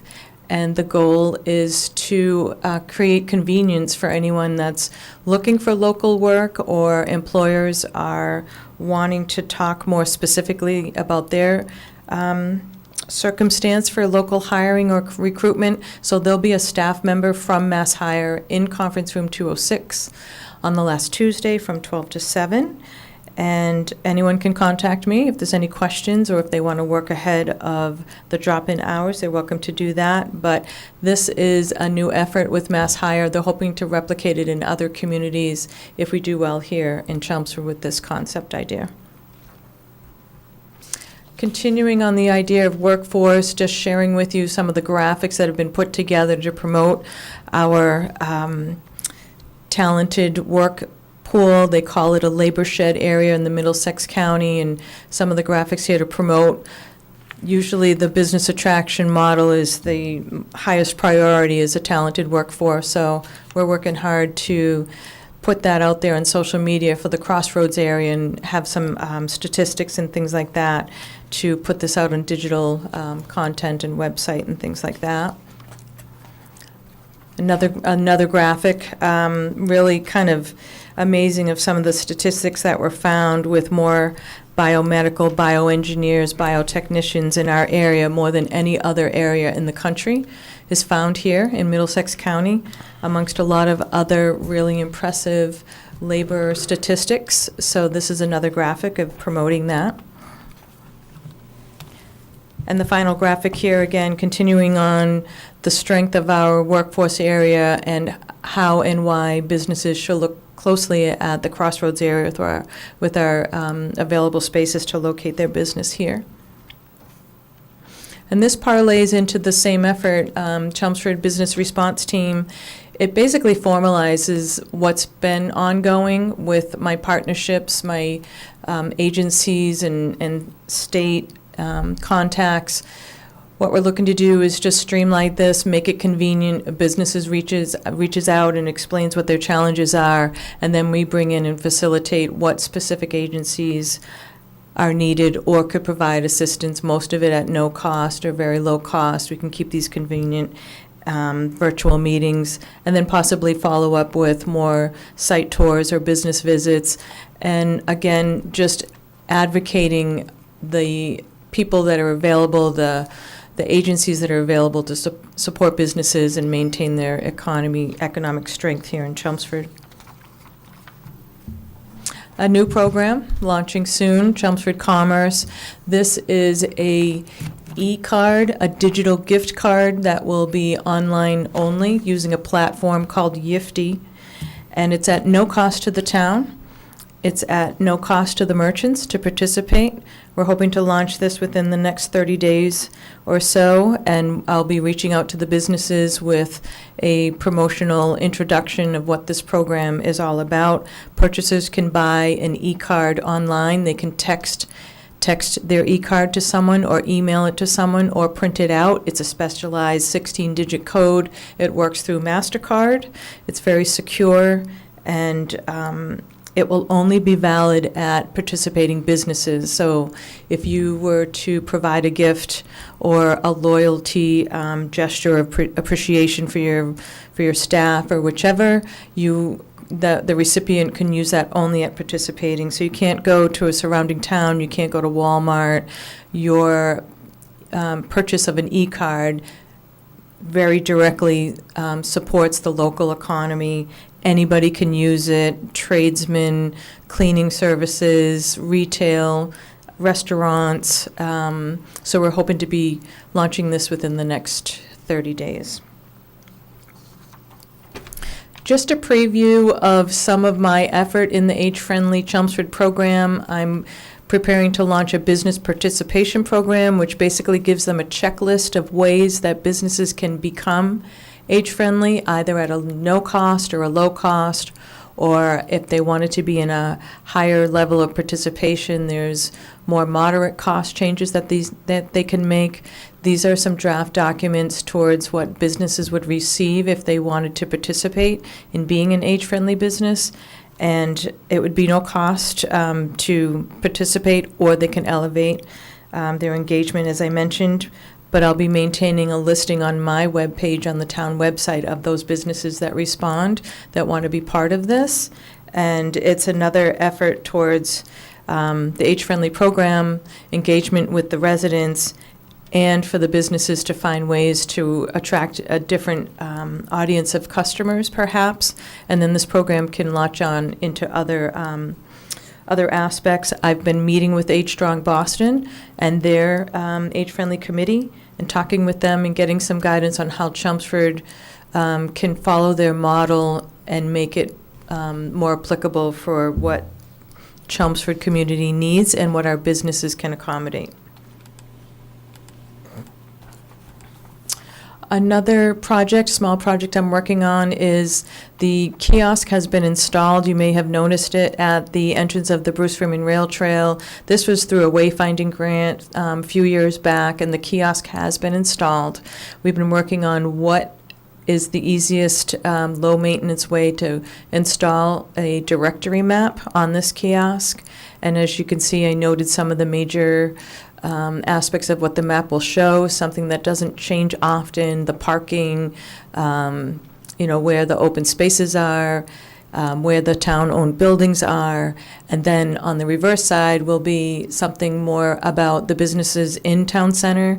There'll be a QR code that I'll be maintaining through my webpage again, and something that won't need to be continually updated every 6 months or every year with changes in the business community. But you can see some of the buildings and EV charging stations for electric vehicles, things like that. So we've been working with Howard Stein Hudson on this, and plan to have something installed on that kiosk again soon. There's a second kiosk to be installed on Chelmsford Street near the trailhead of the Bruce Freeman Rail Trail there, kind of across from Leisure Insurance. So we'll be doing that when the spring comes as well.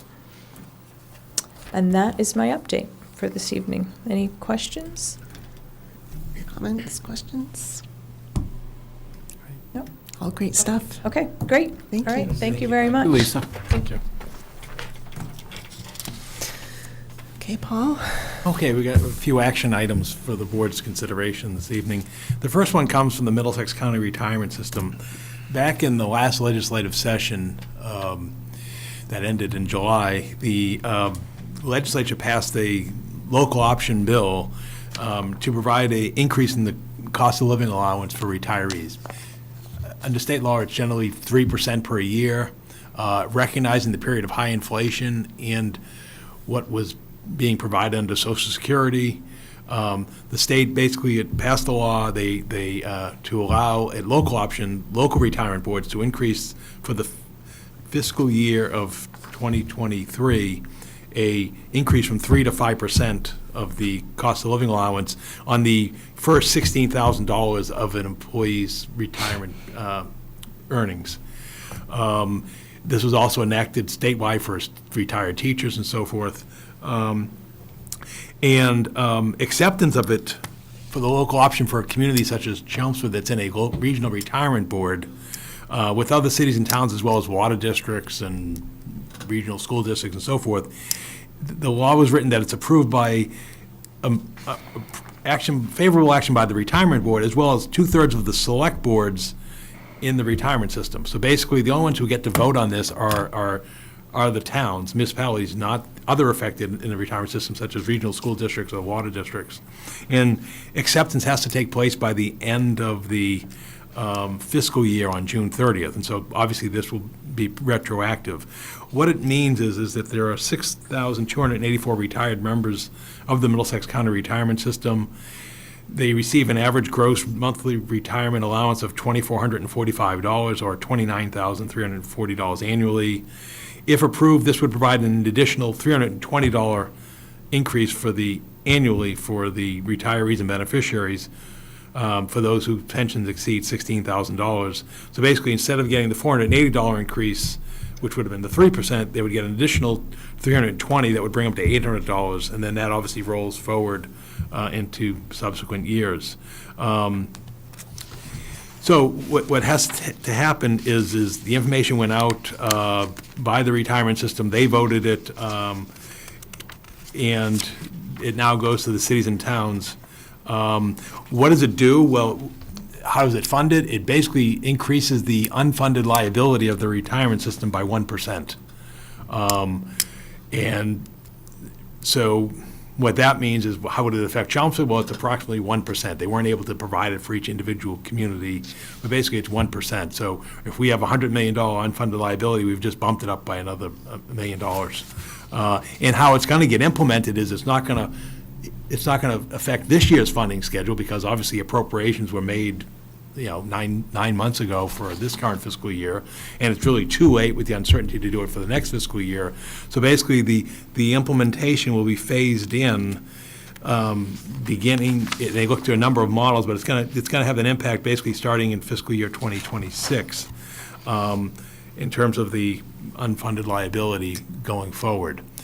Where are we at this point? A number of communities have already voted, such as our neighboring communities of Billerica and Tewksbury have already approved this. Other towns in the area have also approved it. I'm not aware of any community that has not approved it at this point in time. And so two things will happen. You'll vote and add yourself to the two-thirds list, or two-thirds list to be achieved with or without this board's vote is how it appears to be at this time, to give you a real-time status of where this is going. But that's what's taking place here. The next question becomes, well, what happens next year? We don't know what, if any, action the legislature would take in subsequent years. But this is what's on the books. This is what's before you, is to basically provide an additional 2% on the $16,000 COLA pays for retirees, which is basically an extra $320 to the pensions for this year, and then become the base rolling forward. So the municipalities aren't voting on their municipality retirees, they're voting It's on the all or whole nothing. system. It's on the whole system. And they need two-thirds of the municipality. Right, so it's not a local And what do option. they have now? What's that? How many do they have out of the two? I don't have an official count. There isn't like a scoreboard that they're keeping track out there, because there has been a lot of email correspondence around by communities. But I think they're well on their way at this point in time. There's other communities that are voting this evening. Some are voting before the end of the month, and some have not scheduled their votes yet. But it appears from the early indications that there's already over a dozen communities that have already approved this. We have not seen any, I'm not aware of any negative approval in this. And I think the reason for that is because of the parity issue. As I mentioned earlier, the legislature provided it for retired teachers, because they're in a state retirement system, so that's already been approved, and also for state employees. So then this became a question for municipal employees, and then the analysis made to Social Security where they've got a larger increase this year due to inflation. So I think that sort of explains why the votes are taking place that way. Obviously, the adverse impact is it affects the ongoing unfunded liability of the retirement system. So it's only for towns? Because I know, city No, councils? It doesn't ask for. Well, there's no cities in the retirement system. Oh, okay. I Yeah, did not know that. basically, communities such as Lowell have standalone retirement systems. There are no cities in the Middlesex. In fact, we're the second largest community behind Billerica in the Middlesex County Regional Retirement System. Yeah, I was noticing that. Yeah, we're number two. How did we get to be number two? Well, we're probably the second largest community in the retirement system as well behind Billerica. Wow. So you need a motion? Yes, Vote, right? or yeah. I mean, you got three choices: approve it, deny it, or do nothing. But yes. Any other discussion? How's that going to affect the OPEB? It has no bearing on OPEB. This is for the pension only. So this doesn't change anybody's eligibility. It's really basically it's funding on that $16,000 base. So where does that 1% end up? The 1% it'll end up in our unfunded liability going forward. So when they come in and give you the next actuarial evaluation in 2026, it'll be increased by another 1%. So it's roughly in Chelmsford, it's about another $1 million we'll have rolling forward. Good stuff. Yeah.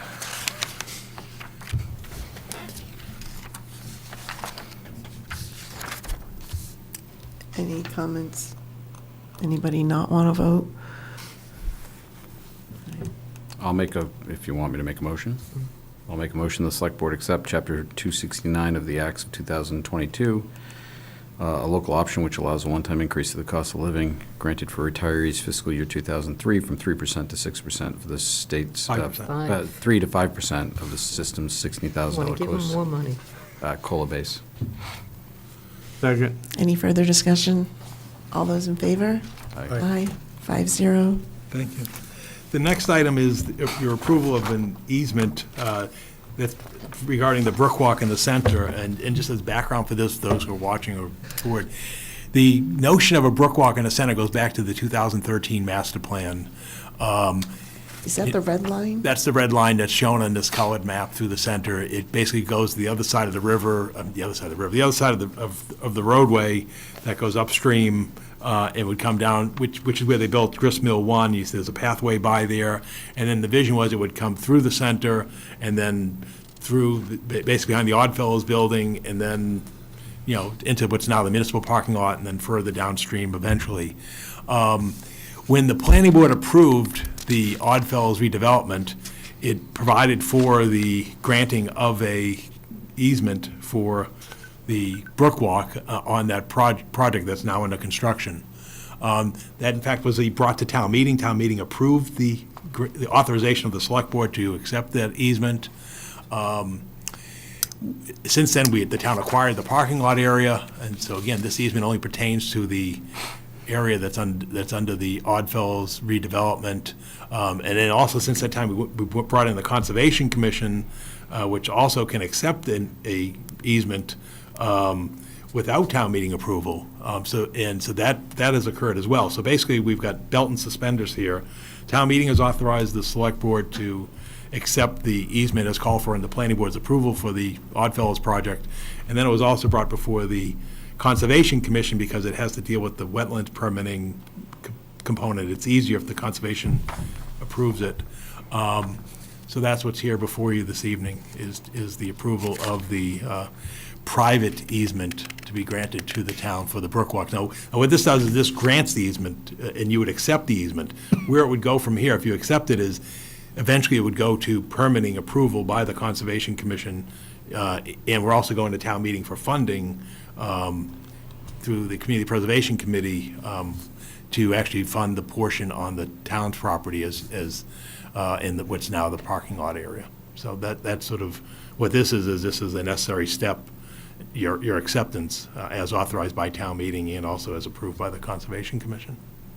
And the easement does not cost us anything? No, it doesn't cost anything, no. And it's obviously been reviewed by town council. Our town council has been reviewed by the Developers Council, the Property Owners Council. They're all agreeing upon it. I mean, and it has allowed uses and prohibited uses, so basically it's meant to be used as an easement area, so you can't do camping or discharging of firearms or other such things on there, which is the legalese that somebody would provide in this type of a document. Any other questions? The motion? Yeah, give me a second. I was looking at stuff.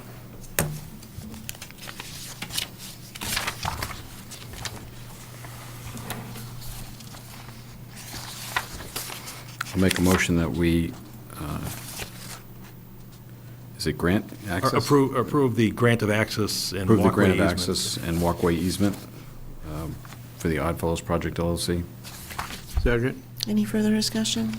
All those in favor? Aye. Aye, 5-0. Thank you. Yep. Next item is the survey results of the town committees. You remember, as part of the board's goals and outreach process, back in January, Christina Bruce sent out the survey to the boards and committees of the town. Her response data is here. She received 12 responses to the survey, and I think they were pretty consistent, and I don't want to summarize it, but basically I think it was pretty favorable in terms of the response back, so we wanted to report these results to you this evening. I'm not sure how the board wants to do this. I was just going to go to the one that has them sorted by question.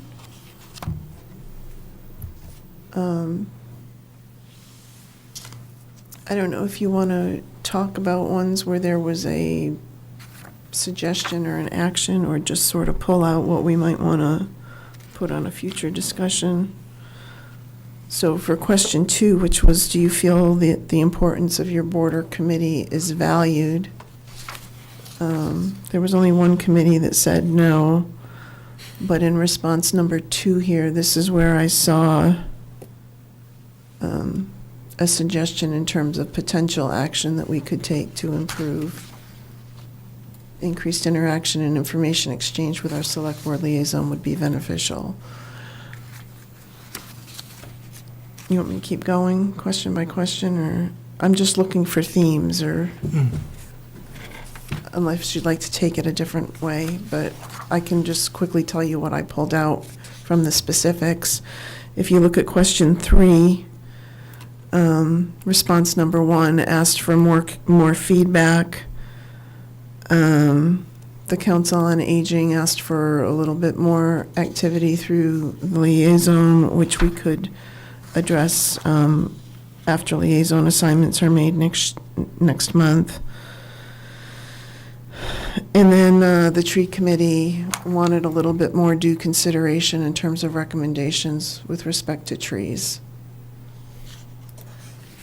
Oops, sorry. In question 4, it wasn't really this to me was more of a, do we need to give the boards and committees any guidance, but this response number 1, asking about if there is any training or orientation material that they should be providing to their members when they bring on new members. I mean, that's something I think the committees should be encouraged to do themselves, because I don't think that should be our responsibility to I agree. do that. But it was a question that was posed, so we probably want to provide a response at some point. And then question 5 was, is there any other feedback you'd like to provide? And where I saw some potentially actionable things was question number 1, I think this came from, or response number 1, I think this came from the recycling committee. They were asking, could we maybe read their reports and give them feedback? And then they also suggested coming and giving an update, which I'm personally fine with that. We can schedule that anytime. And then response number 2, the opening statement was, it would be very beneficial if the board could provide written guidance describing the roles and responsibilities of the liaison. But I think we do. I thought right after assignments are made, every committee is informed of who their liaison is, and I thought the description from our policies is included with that. I'm not sure. We'd have to check, Pat. I don't know. I know that they're was- communicated who their liaisons are with the list, but I don't know what we do. Maybe we need to look at the policy paragraph and see if it's sufficient too. And then the next, I'm not sure if I skipped too much, let me know, but the next potentially actionable thing I saw on question 5 was number 10, which was a handbook developed for committee members plus a checklist about things that need to be done over the course of the year. I think some of that is incumbent on the committee, but there might be other things. I know, Paul, you said that they get something from the clerk's office. So, I don't know if it's something we want to consider either this year and our objectives next year, looking at what do people get, and is there more that we want to enhance from a board perspective? I'm not, I'm not sure where that. We need a little more information on that comment. And then the other place I saw potentially actionable things to consider was in number 12. There were 3 statements, and I think this was from the DEIC. They'd like to have a select board member attend at least 1 meeting a month. I know our liaisons try to attend a meeting periodically. And then asking if the select board could incorporate the land acknowledgement proclamation into the opening of our meetings occasionally. We might want to think about whether we want to do that, once a quarter or something like that. And then also just, the third part in there was they were encouraging other town committees, asking us to encourage other town committees to do the same. And asking board members to sign the anti-hate pledge, which I think is really a decision on each individual board member.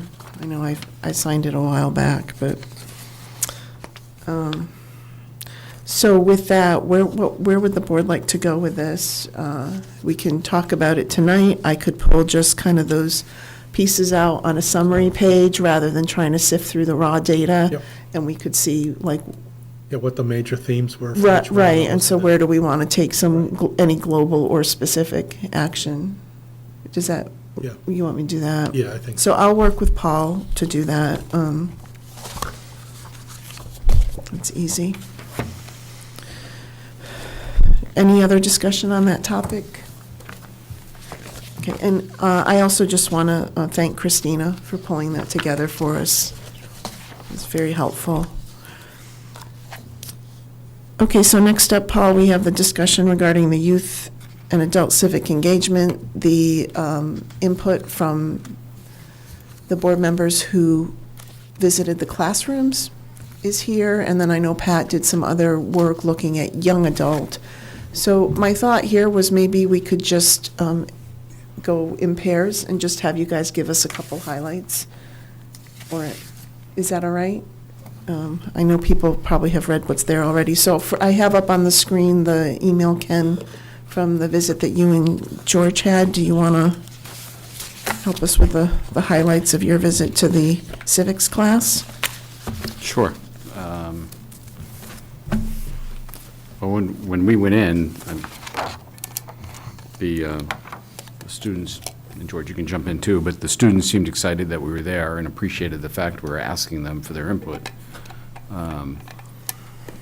You know, and we went through the list of questions and so forth, and they jumped right into it and I couldn't write fast enough. I mean, they were throwing ideas at me like mad kids, people, like small mad, I don't know. But they thought that maybe we could have the high school computer department and students maybe get involved with like the town website and do some type of management as a class project or as an ongoing management project for them. They were open to that, and they recommended we reach out to the computer teacher to see if there was any other projects in town that students could help with. They thought that if some of the students had visited the website before the class, and they said that the links were hard to follow, and they recommended MyLink and Linktree, where you could have that on the main page and show all the different links to all the different areas in town. I guess those are two software or computer-based ways that some other sites use to link so that you can quickly jump to where you want to go Instead of drop-downs? Yeah, and combing through the website trying to find it. You can see it all in one list, and you could identify where you want to go right off the bat. They thought that if they did an improved, if we had somebody look at the data that's behind our pages for the search engine, to improve Google searches and town search function on the town website. So that's two-piece. In that comment, they said that there's and I'm aware of this with my own company, there's a way you can, change the search words and things like that in your, I forget what it's called, but behind the scenes, so that when someone does a search, you show up at the top of or the topic would show up at the top of the search list. But then they also said even the town website itself, when you put in keywords, wasn't finding topics that they then found later on in the site. They said you could possibly set up a high school club, social media club, and you could use them to push out more information via TikTok, Instagram, and Facebook. And they could have maybe possible civic club involvement. At this point, I had to kind of rein them in a bit because some of the topics they wanted to promote maybe weren't as neutral as you might want to have on a town site, but they understood that. They got, the direction there. And we could have maybe some of the clubs that are set up at the high school currently do more of the work if, we wanted to outreach to them. Do more of what work? Just some of the website, I guess there were some different clubs that already exist, they had said, that maybe could already be in place to help. But I didn't get a list of clubs from them. I don't know what clubs are at the high school that we could use. But it was more of like an overall town-wide, there are other clubs at the high school that would be open to town-wide projects if we were to, reach out to them. To do work in town. Right, any work, right. So. Do you want to add anything, George?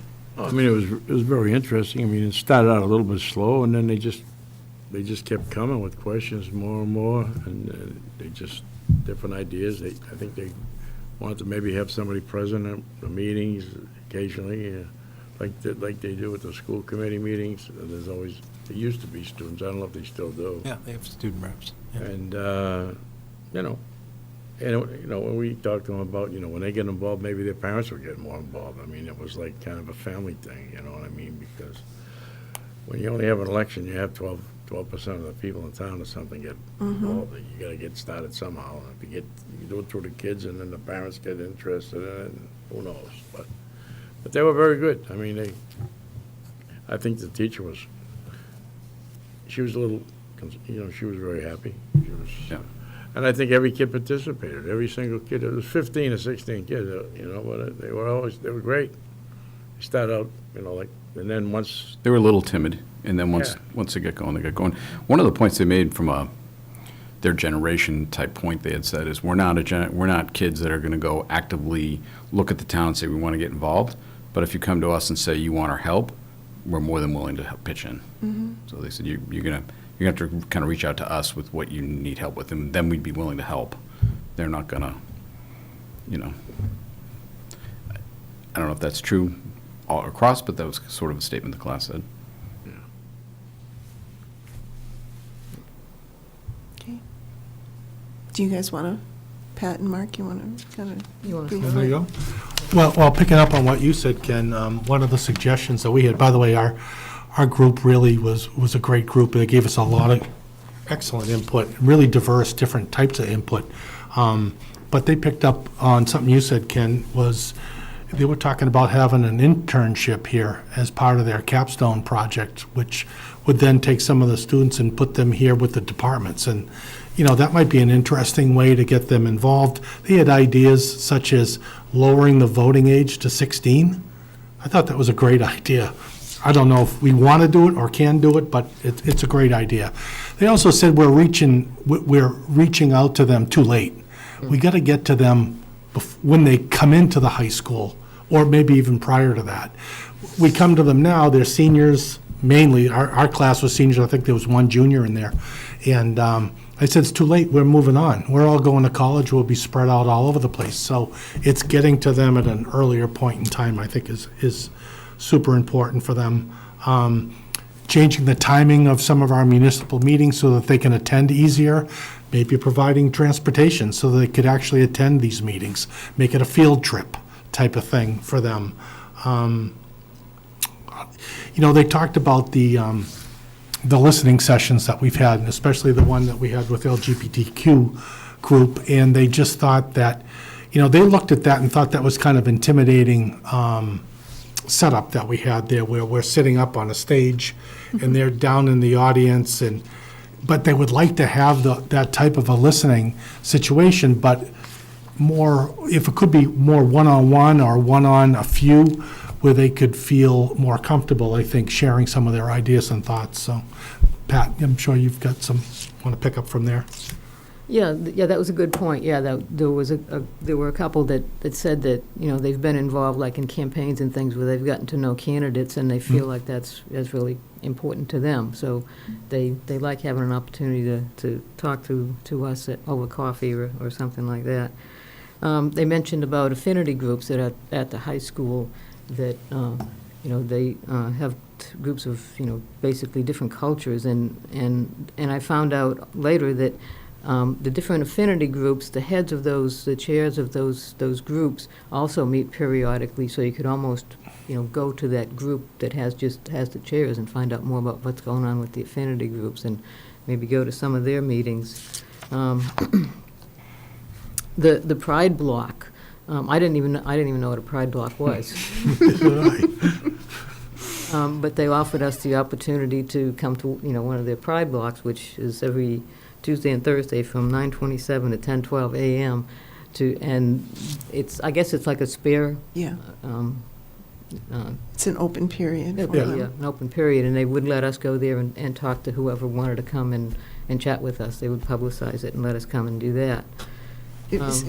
So they would publicize it to the students that somebody from the select board was going to be there, and that way. Correct. So you're not. Like office hours. So it's not just like one class. You're just there for whoever wants to come by and talk. You get the whole class. That's a cool idea. Yeah, that kind of picks up on that other one where less formal, more one-to-one Yeah. type of interaction.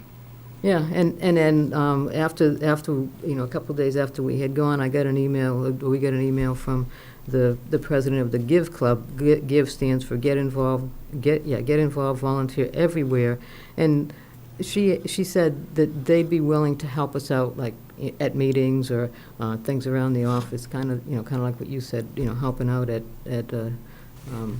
different events, and that it would be a good enrichment opportunity for the students as well as getting the community to get to know them better. So, I mean, I think in general, it was a you know, a good use of our time, absolutely, to go and do this.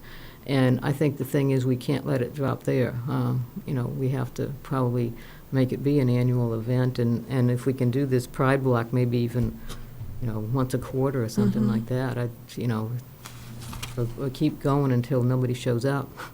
Well, I do know that they say if you're, you know, in a business, if you're going to send an employee survey out and then you do nothing, that's the worst result. It ruins morale. So Exactly. I'd imagine the pour over here is if you go talk to these students about what we can do to help and then do nothing, it's going to send a clear message to them that we're not interested. So I think there does have to be follow-up. I'd be willing to do more. I mean, when I saw that list, it was like, I could do more. Yeah. So, I guess I'm at the same question now. Are there certain things that we want to look at and decide upon tonight? Do you want some space to come back to this in a couple of weeks? Well, the school's going to be out soon, but. Like the whole website comments, I guess, Paul, I would look for feedback from you. Do we even have the flexibility to do anything like that? No, With the contractor we use? No, it's hard to do. Right. You know, it's a proprietary product. We don't have access to the open architecture of the website.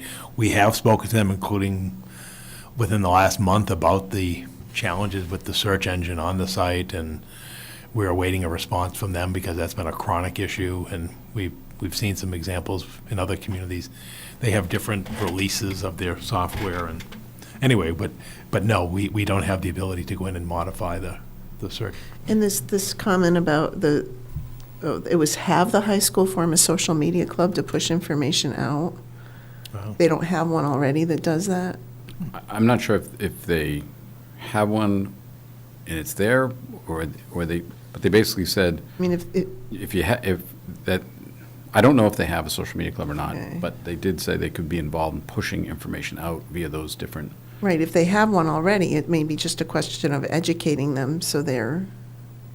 Well, then you got to have a communication of what do you want pushed out. Right. Like we did talk about, like Right. how the police like to use Twitter versus, you know, other means, just because the inability to respond. You know, they can put out, try a roadblock, or whatever, Right. and nobody, you can't respond. Here we go again, you know, or something. You know, so I did explain that depending upon what town department it is and what it is, they have their own preferred site or social media site. So. Well, what do you think, Paul, about, you know, the internship idea? That's something we can look into. Yeah, see, to me, that's something that we could do. We with do. the- I mean, there's been Yeah. interns in the clerk's office, most notably, and DPW tends to do them for college students, you know, engineering right. and so forth. But we can look at other opportunities. Yeah, that seemed like one that you could do. And it's Council on Eight Senior Center too. Yeah. But maybe you could have one in the computer area? Yeah, we can do that, definitely, yeah. Yeah, you'll mine ideas. Yeah. There was also, I think, a couple of common threads here on letting them know where there's volunteer opportunities, because, I mean, there's all kinds of, the Honor Society and other organizations, Lime, within the schools that, and the clubs that, you know, look for volunteer hours or just opportunities to serve. Is there a club director at the high So, school? and I know the senior center has used some of them for like shoveling. Snow removal and. But, you know, for our elderly citizens, but I'm just wondering if it would be worth a brainstorm conversation at some point to say, all right, well, are there more areas where we can be more proactive to say we could use some hands? Particularly with the age-friendly, you know, we Yeah. follow up on what Fred presented earlier this evening. There could be a lot of Yeah. opportunities there, the intergenerational aspects of it. But there must be a point person at the high school who you can reach out to, whether it's the club coordinator or somebody who knows kind of the blanket. I mean, I know at a college level, they have like a chair or president who sits over all committees, boards, fraternities, sororities, and then he has a board underneath him that has the ability to reach out to all of those. I don't know what the high school has, like who we could contact there and say, how do we get this stuff out? And what committees or clubs or whatever do you have that we could? Yeah, how do we coordinate engage? some activity between us? Right. to follow up on this. That's what we really need. I agree, Ken. Well, we could sit there and reach out to the principal and say, we want to go to Pride Block, but it's going to be more ongoing. Well, I mean, I think we should do one and then see, and then maybe decide how it should be. But the principal probably doesn't even know about these two documents. Is that fair? So if we did reach out to the principal, maybe do the Pride Block thing also with these documents, and maybe a couple of us meet with the principal, kind of talk about what's the best way to get something going here? What are the areas that they see us being able to work with them? I just don't know how else to do it other than, just starting to show up at Pride Block. Right. I think that's a good idea. We can't change the voting age, can we? You can. Well, you can, but you need state legislative approval. The city of Lowell has tried to reduce the voting age in local elections, is what they're talking about. We don't have the ability for state elections or congressional.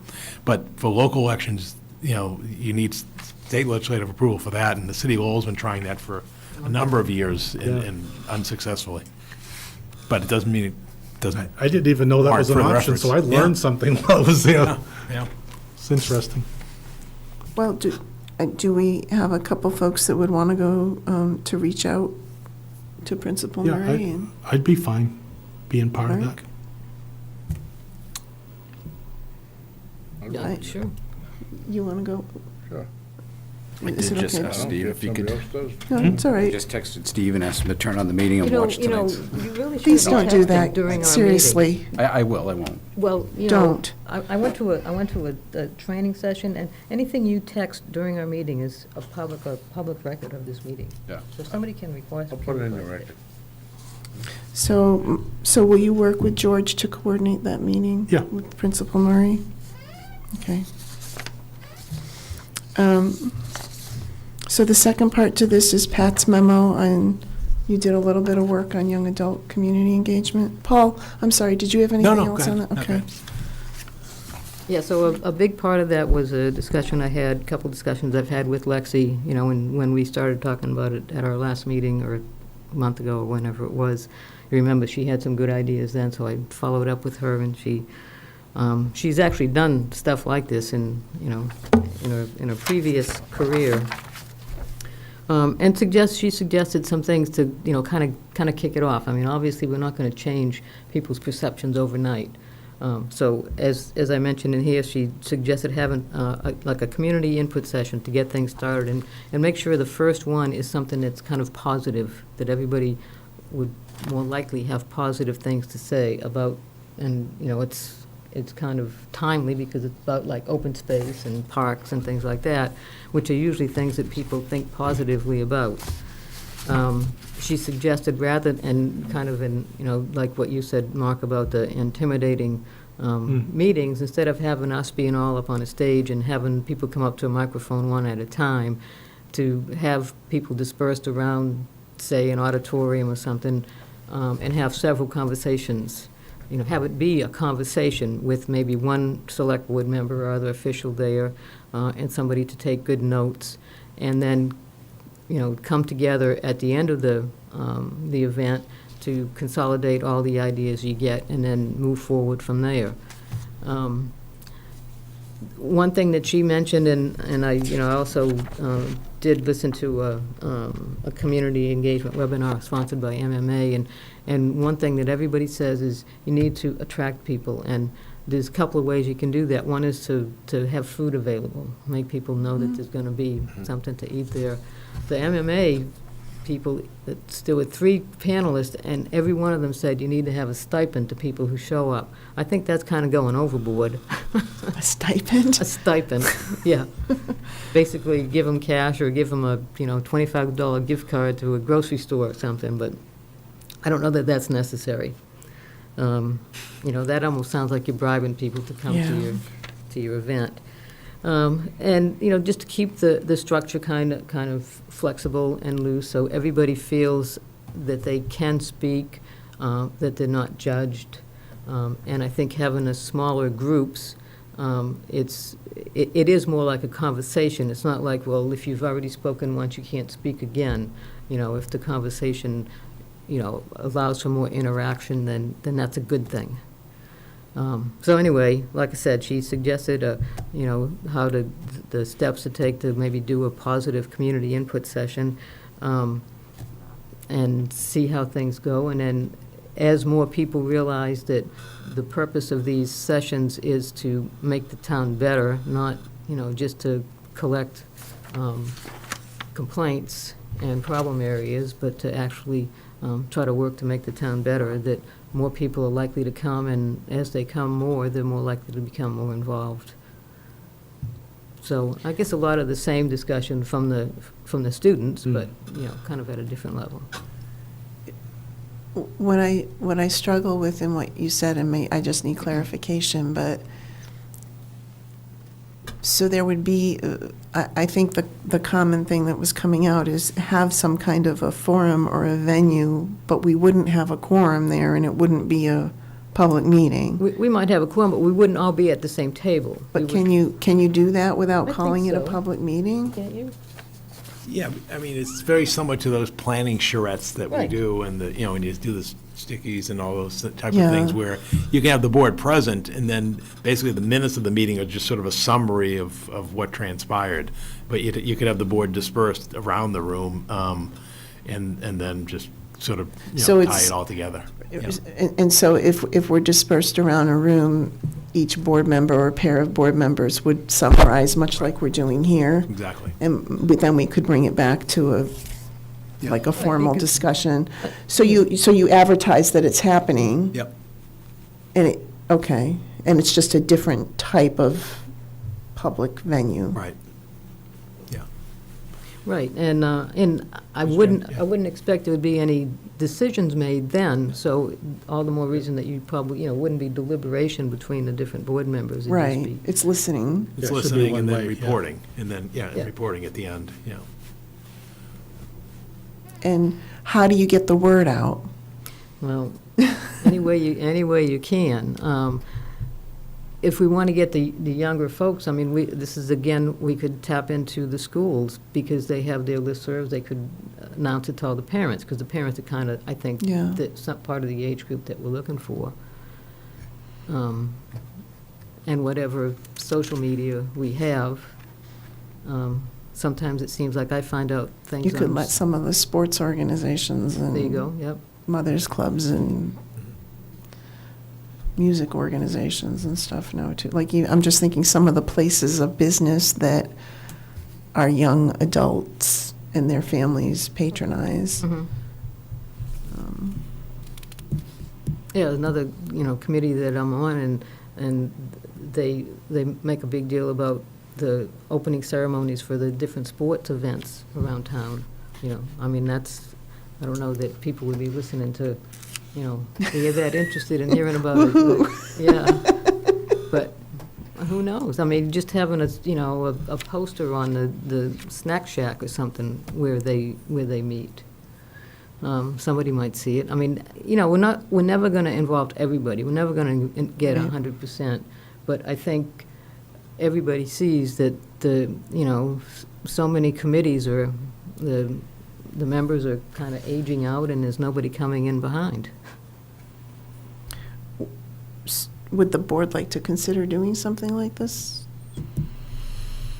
I mean, I think it's a really great idea. We just have to plan it. Yeah, and looking at the calendar now, I mean, we're almost to election time, and then next month is town meeting, so probably around the May timeframe might be the Right. best time Probably to. the right time anyway. Yeah.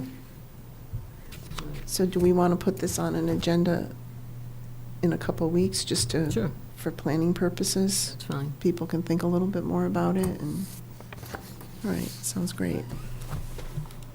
Thank you.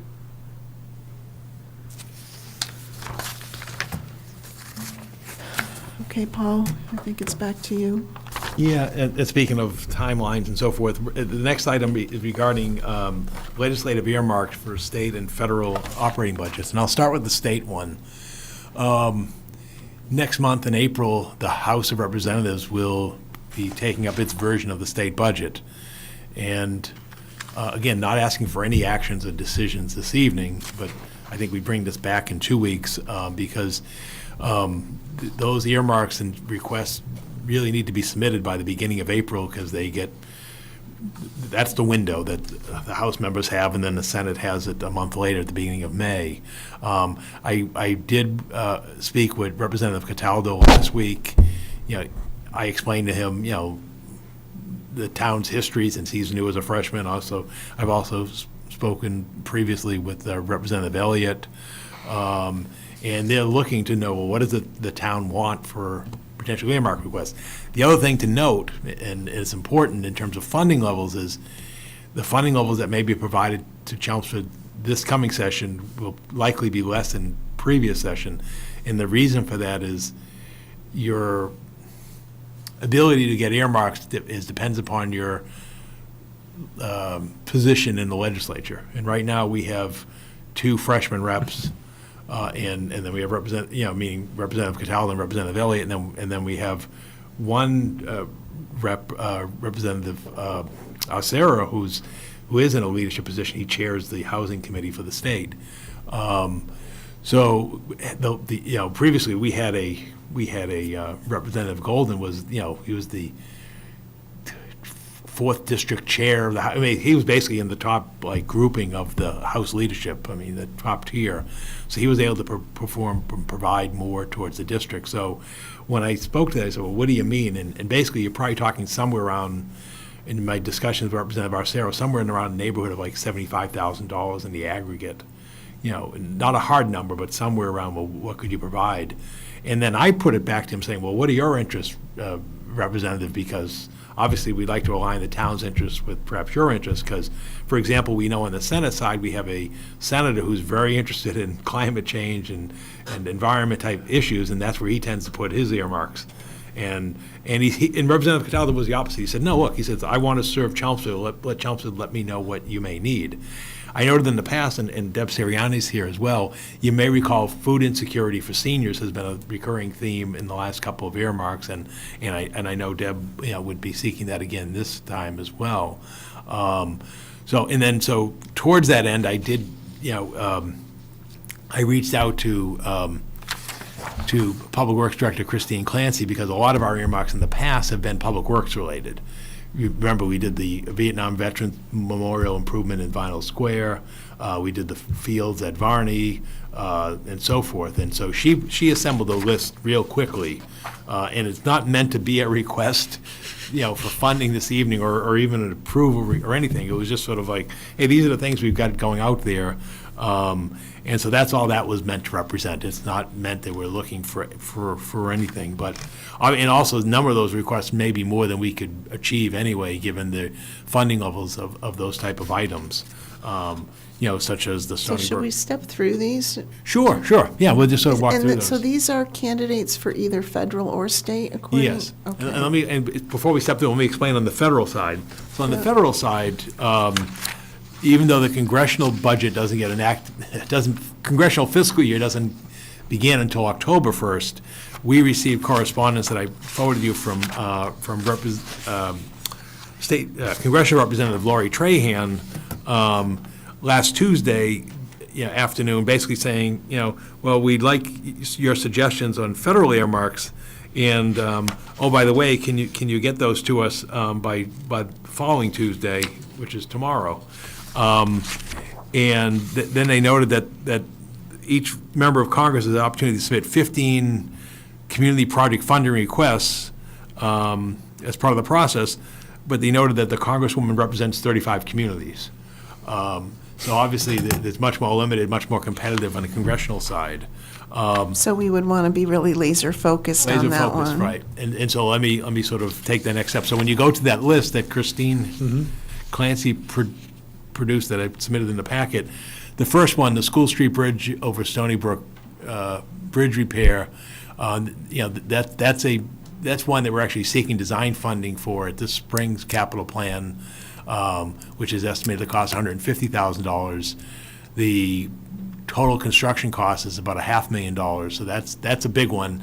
Again, probably beyond the scope of what we can get from the state legislature, maybe federal. And also Representative Markey sent out one as well. In the Water District, is submitting a response. In fact, I was contacted by Andy Reid, the water superintendent, and wanted me to write a letter of support for his project. And I said, well, Andy, because he wants to go after that culvert. You remember the culvert, Watershed Lane? I said, well, yeah, gee, Andy, normally I'd want to, but I said the town may have its own requests, and I can't write a letter of support for yours if they're going to fund 15 and 35 communities if I've got, the town may be submitting its own. So anyway, so again, in our case is the School Street Bridge over Stony Brook. There are traffic signalization improvements for the town center between Academy and Billerica Road, as well as the whole issue of the crosswalk on North Road. That's probably a $400,000 project. Is this something that's, so the Stony Brook, the School Street Stony Brook Bridge, that's something that's been on our screen for a while in the town. Yeah, How about the signalization improvements? Is this a new idea, or has this been? I mean, didn't we just go through like a whole signal timing and upgrade in the town center? Right, but that was done for the current timing. What we've applied to in the past and not obtained funding for was an enhanced signalization project, which basically would improve the flow within the center, and that's really with online, on-time, real-time connections through all those systems. Right now, they're on timing systems. But if you go to sophisticated systems like Boston and other places, they're real-time. They have cameras. There are cameras and monitors, and they they sync up. So they're smart systems. Yeah, they're smart systems. They figure out when the light should change and stuff? Exactly. Yeah. Exactly. Are we at a point where we need that in this town?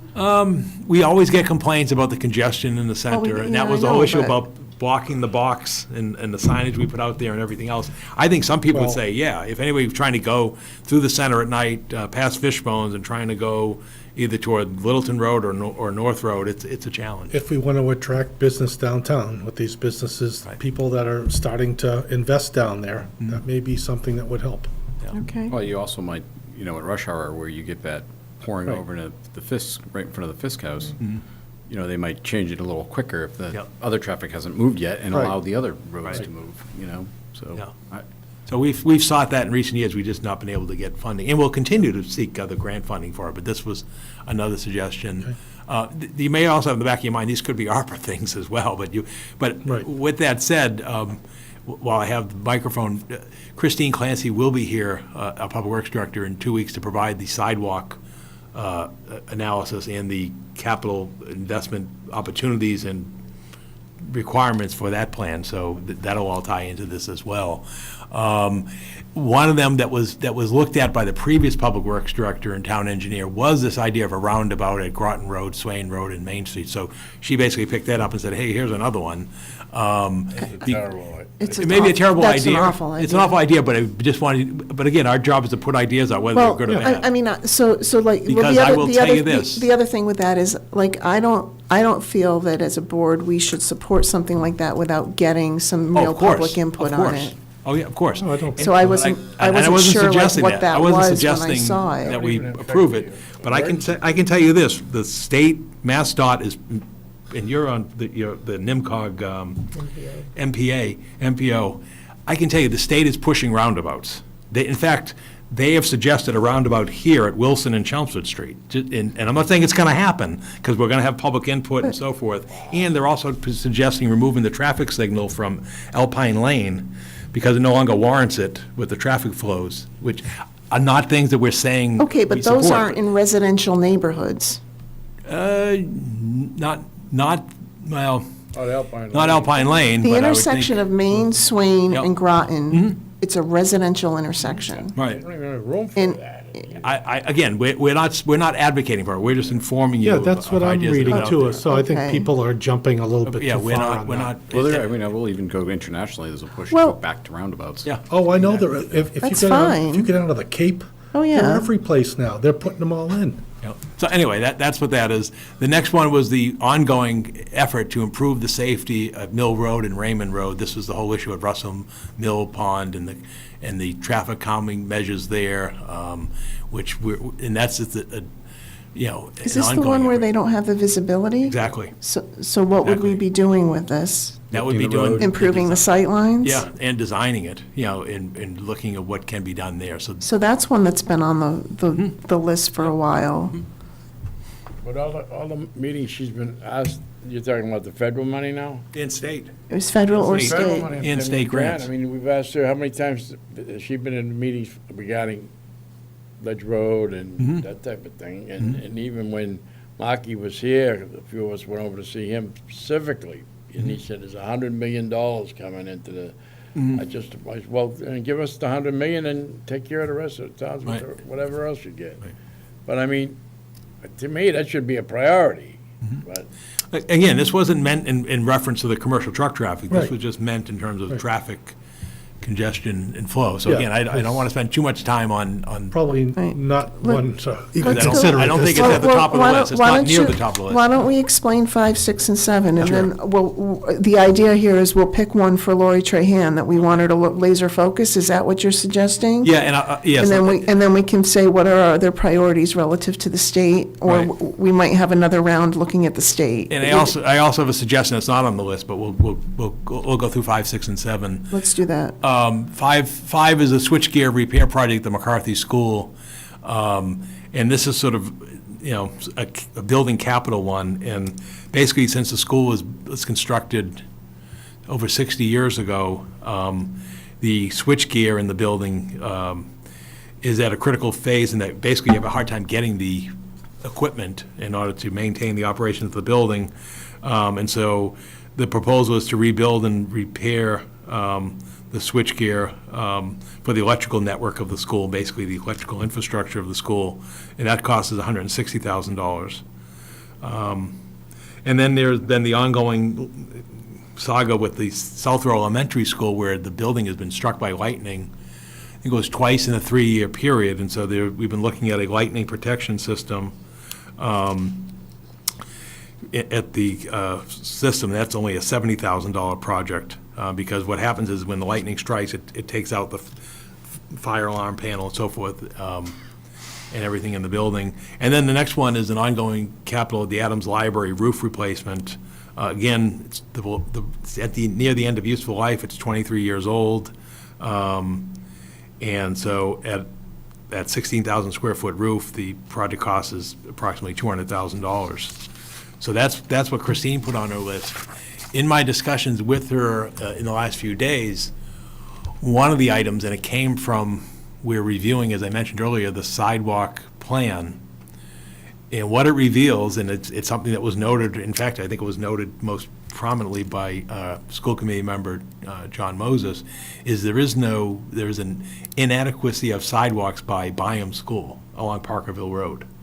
And again, you'll see further detail when Christine comes in 2 weeks and presents the plans that show the existing sidewalks, how you could fill in the gaps, what's required for ADA accessibility and so forth.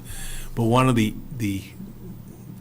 clearly identifiable ones, when I sat down with her last week, and Tony Rapucci, the town engineer, was the issue of Parkerville School. And I'm puzzled as to how that sort of hasn't been addressed by now.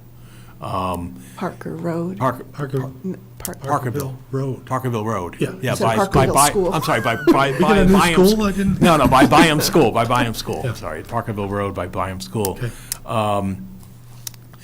And so that's a significant project. The thinking there is, where it's a school project, involves safety of children, that may be the one, and it fits within the category of Representative Trahan's eligible categories, where many of the others do not. And That may. what's the price tag on that? The price tag in that is $350,000. Sounds like a good number for. A good number that we think that the Congresswoman may, would be able to provide. Also, I reached out to Dr. Lang, and perhaps he could write a letter of support that may help the town's candidacy for that project, because it involves school children. And if anything I've heard of the last few years is the safety about children whether we've heard of the town meeting and so forth. When you say it fits within her thing, you're talking about these bullets that were Yes. in the letter? Yes. Yeah. Roads. Nonprofit school, public facility, well, that's more the school infrastructure. Roads, highways, bridges. Could you also, I mean, I know it's hard to do more than one, but like a regional one as far as the sewer, because that's, that's so critical too. That's an interesting idea. Yeah, that's just big money, though. Yeah. And that may be a tough nut to. That's what I'm thinking. Could you plant a seed that, here's our request for Chelmsford, and we'd also like you to consider whether there's a path Yeah. in one of the upcoming legislative cycles Yeah. for regional sewer? Yes, and in fact, we're, with NIMCOG, I was at a meeting today with the NIMCOG managers. We're going to devote a meeting next month to discussing regional sewer and water needs. So yes, that's out there. As you know, we've been in extensive communication with the Representative's office regarding sewer in our case because of the whole issue of our capacity and the Lowell plant's capacity and the combined sewer overflow and all those outages, overflows that are going into the river and probably will happen tomorrow with all the rain we're getting again. But I don't know that a project that may be beyond, I don't know what we could do in terms of a concrete project that she could fund for that because of the magnitude of that issue. So that's why I'm sort of gravitating towards the. Maybe that's a discussion we have at our next meeting with the legislators in June. Yeah. Yeah, I think if you try to bite that one off, you're going to get nothing. I'm a little worried about that.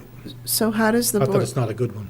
So with the 6 items that were in the ideal list, plus Paul's, the 7 items in the ideal list, plus Paul's 8th on the sidewalk for Parkerville Road, you're looking for some guidance or input on what do we focus on for Congresswoman Trahan's request tomorrow? Right, their request tomorrow, and then we can come back in 2 weeks and And talk is your about sense state we ones. should pick one because Yes. she's got so many You communities? can submit multiple requests, but I think, again, if she's got 15 to allow for 35 communities, it's Right. going to be very competitive. And, I like the safety of children. Yeah. I think that's the one that plays That would pull a well. chord. Yeah, that might get us someplace. Yeah. But if you just want to throw one at her, or you want? I think throw one because I don't want to dilute it, and I just think that Right. Let's get one. Let's get one, and I think it's modestly priced, and I think it's something that's clearly understandable, Yeah. Yeah, you start talking achievable. about switchgear, what the heck's that? Right, yeah. When do Exactly. When do they expect to give you feedback on whether or not we made her cut for submission? Oh, that'll be several weeks because she's We got to won't know submit them. before we have to put something in through the No, state legislators? no, Okay. No, and I don't think, I'm not sure we could, that would be that may be harder on the state side because traditionally, the state does road funding and they're going to push us towards state grants. Just the same reason they kind of limited the Chapter 90. It's like, you're only getting the same amount of Chapter 90, but we're going to give you all these grant programs. And it'll be easy for them to just push it off saying, well, go apply for grant funding.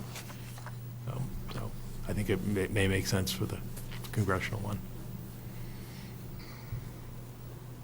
Okay, so Mark, you're in favor of the sidewalk. George, you Yeah. okay with that? Sure. Ken? Parkerville. Pat? All right. Okay, great, thank you. And then, like I said, So we're going to talk about House ones on another meeting? Yeah, let's talk about the House and Senate in 2 weeks, and then we'll keep pushing some ideas. Like I said, Deb Sirianni's going to submit one, we'll have for your packet for the food insecurity for seniors, and then we'll come up with others that are, like I said, Representative Cataldo was trying to temper my expectations appropriately, given, the realities of what they're dealing with. Okay, thank you. Are you going to try to get similar input on expectations from our other 2 representatives? Yeah, yes. That would help guide our discussions. And I can I can reach out to Senator Barrett's office Yeah. as well.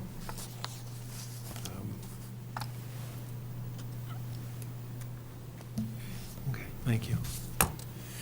The next one is a report that we received. This is a post-40B audit that was conducted by Mass Housing for the Pine View condominiums development, which is off of Gorham Street on the other side of 495. Just people, where's Pine View? They put these names so people don't understand. I know where it is. Yeah, but people, but in the even in the materials we display, they don't show the address.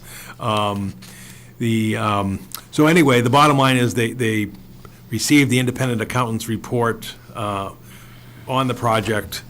They asked the town if we had any comments. I forwarded it to David Hedison, who's sort of our monitoring agent for the town. You see by his cover letter, he concurs with Mass Housing's opinion and report, and had no additional comments other than it's fine as presented. In fact, they were probably being, generous in terms of their real costs on the project. So, so again, basically, if the board, the deadline for the submission of comments is March 30th, but if there aren't any, I can just drop a note saying we're fine with it, but wanted to bring it to the board for formal, and just let the community be aware that these projects, 40B projects, do get audited. Any comments? No. Okay. Great, thank you. Go ahead. Bid awards, Chelmsford Forum Management. We're seeking your approval to award the management of the Chelmsford Forum to Frost Realty Associates, LLC, for a 5-year contract. This is the current management firm for the forum. We put it out to bid. We had 3 groups that were viable to pick up the proposals, went to an information session, and so forth. We only received the one from Frost Realty Associates. And the terms are, as you see printed there, it's 14% of the gross receipts from the operation of the forum. That's the current contract level. And we did raise the minimum but to $65,000. Currently it's $60,000 for the minimum requirement in terms of revenues from the forum. And then also they contribute 4% of gross receipts for capital improvements at the forum, a minimum of $30,000 annually, and that's what the current level is. So I'm seeking your approval for it. Is this the same company? Same company that's been managing it and really had a struggle because they suffered through 2 years of COVID shutdown during that 5-year period. What I can tell you is, and particularly for members of the board such as George and Pat who've been on some time, Chelmsford Youth Hockey, the Youth Hockey Association is really pleased with their management of the rink, which has not always been the case when we had a different vendor there. So I feel comfortable seeking your approval on this. I did reach out to the previous vendor who had it before then, asked them why they didn't bid, and they said, yeah, they were interested, but they just went to the information session, but then decided not to submit a proposal, which was a little puzzling given the investments we've recently made in the facility and so forth. So, again, I'd seek your approval to award the forum management contract to Frost Realty Associates as presented. So, Excuse Go ahead. me, I'm sorry. No. Does our kids get a more of a break, Yes, we do it. Yeah, the way the thing goes is we in the contract specifies the ice time fees. The high school gets first. That's all per the existing contract, and part of it's per the legislation that enabled the town to take acquire the forum. So that all is in effect. So there's modest inflationary increases for ice time and so forth, but it's competitive and is keeping with what we're doing out there now. Okay, thank you. Is John Robinson still involved in the, with the he was involved when they bought that first, when they came in originally. He was involved with Chelmsford from the fireman. He retired now. And I running the hockey program. I don't know. I don't want to say yes or no, but I've not been involved with that. Paul, I was at a function within the last month, and there was a parent there who's associated with Chelmsford Hockey. Mm-hmm. And the person gave me feedback that a lot of the parents actually wish the forum would do more in terms of there's missed opportunities because the snack shack's not open. They could be offering more ice hours to generate more revenue, things like that. So I don't know if there's a way to maybe facilitate or ask the management company, gee, would you consider just like having an open meeting with the parents who are using the facility and get their feedback and see what kind of improvements they'd like to see? Because I don't think it's like all rosy right now. No, it was a tough time with the pandemic and also with the Well, no, this loss, is with recent. also the recent loss of ice time that we had this past season with the Right. putting of the new system in. What I can tell you is, But like, why isn't the snack shack open? well, what I can tell you is the Chelmsford boosters, Used to run it. they're now interested in doing it, and we are working with facilities and this company to allow them to have a presence and run the snack shack going forward. And that'll Okay. provide fundraising support for the boosters, Yeah. as well as an enhanced facility. They're also going to step up the pro shop, which has been another concern. So, yeah, I agree, and I will pass on to them that they should have an outreach session. Yeah, just now with with the new the contract. users of the facility and see what else the community would like. We could benefit them as well. I'm going to go along with what Virginia said. I had lunch with a coach/parent in the program and over this topic, and his concerns were the pro shop isn't sharpening the skates and they're never there. The snack shack is not open, so you have to bring your own food, and the bathrooms aren't clean. So those were the That's kinda- bad if the bathrooms are. Well, they just mean like paper towels on the floor. Well, yeah, but still. Okay. So those were their concerns, and they asked the same thing, why, can't you guys work into the contract that the snack shack has to be open? And I was like, well, I don't think we can do that, you can't tell them when to operate at a loss, but. And I think what it was is an investment needed, and my guess is now that they know they've got a 5-year run out, I think you'll see the difference. I think what happened is they were sort of, What do you mean there's an investment needed? well, now they know they've got a 5-year commitment for the facility if the contract's approved, whereas in the last several months, after we were able to reopen the facility, the issues, particularly with the snack shack and the sharpening, the pro shop, I think were evident. But I'm trying to put myself in their shoes. It's like, well, how much would I invest in a facility that my contract's going to run out in about 3 or 4 operational months? So I think, But so I'm we asking- are. But so when you that- say that will invest be- in a facility, to me that says, okay, for the snack shack to open, there's some capital investment that's needed? Oh, yeah. Like what? Basically, it needs a renovation. It needs And it's up to this person to do it, not, Right, they're going, Okay. what they're going to do is, we are going to, it's 3 of us, meaning facilities of the town, Yeah. the boosters, and the operator will revitalize and invest in the snack shack operations, including getting permits from the town of Billerica and as well of the whole system, including examination of septic out there and grease traps. All that stuff will be looked at as part of the investment. So that is in the works, and that's what will happen going forward. And there'll be language in there that they have to operate the pro shop as well as coordinate with the Boosters Club for the snack shop operations. I almost wish they'd come back 4 months sooner and say, can we negotiate sooner? If they were worried about, well, we're in the last 6 months of our contract, why are we going to put money into the building? Well, because it was a tough year. We didn't open the place until till the fall, till November, and then it was sort of scurrying to get it open, and then basically coming on a 6-month, which is really a 4-month expiration. So I'm not excusing them, but I can understand, that because it's not just, we'll just get some steel wool out and some Windex and you can run the snack shack. It's dated. It needs to be updated. Is the Lowell, UMass Lowell still, are they entitled to some? They still have entitlements there, but they haven't exercised them. They haven't? No, and I doubt that they would, at this point. They did in the beginning. At the beginning, and then they had like an anniversary one when going back to when they were in Division III, it was the 20th or whatever. But I mean, they anniversary. had practice time, and they were. Yeah, they have getting practice time. They it still have calm, they still have basically, those right? rights, but they have not exercised those. Because it was a state, Yep. the original It was a state. it was They sold it. Yeah, the Tully Forum back then, and so should we vote on this? yeah, please. How do I word do the percentages necessary? No, actually, I'll just do it I think it is I'll make a as motion to approve the bid award for the Chelmsford Forum to Frost Realty Associates LLC as presented. Second? Any further discussion? All those in favor? Aye. Aye. 5-0. Paul, on the next one, Yep. I don't wish to participate in the discussion or the vote for the mill and overlay, so I'm going to step out and let you do that one first, and then I'll come back for the other two. Okay. you. Okay. All right, so for the mill, the DPW is doing, again, the series of bidding for the upcoming construction season of 2023. What we have this evening, and we'll start, is with mill and overlay. That's basically your road paving, your milling, and your overlay paving.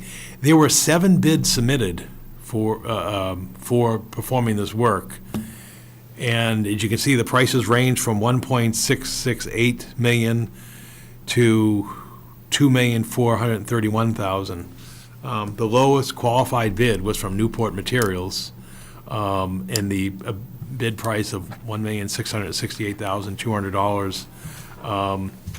The bid documents were reviewed by Public Works, and they've submitted all the required documentation and established criteria, and they've actually held a contract with the town for paving work in previous years. And so with that, based upon their qualifications and the low price, I'm seeking the board's confirmation of the awarding of the mill and overlay to Newport at the bid price of $1,668,200. We have to go with low bid on this, right? Yeah, lowest qualified bid, yeah. So even, Yeah. We have no, we have no basis not to award them the contract. Because, I mean. I know, all right. I understand the sensitivity. Then I'll make a motion to accept the bid award for the mill and overlay from Newport Materials in the amount of $1,668,200. Second. Is that right? All in favor? Aye. Aye. I know why you're looking at me. I know.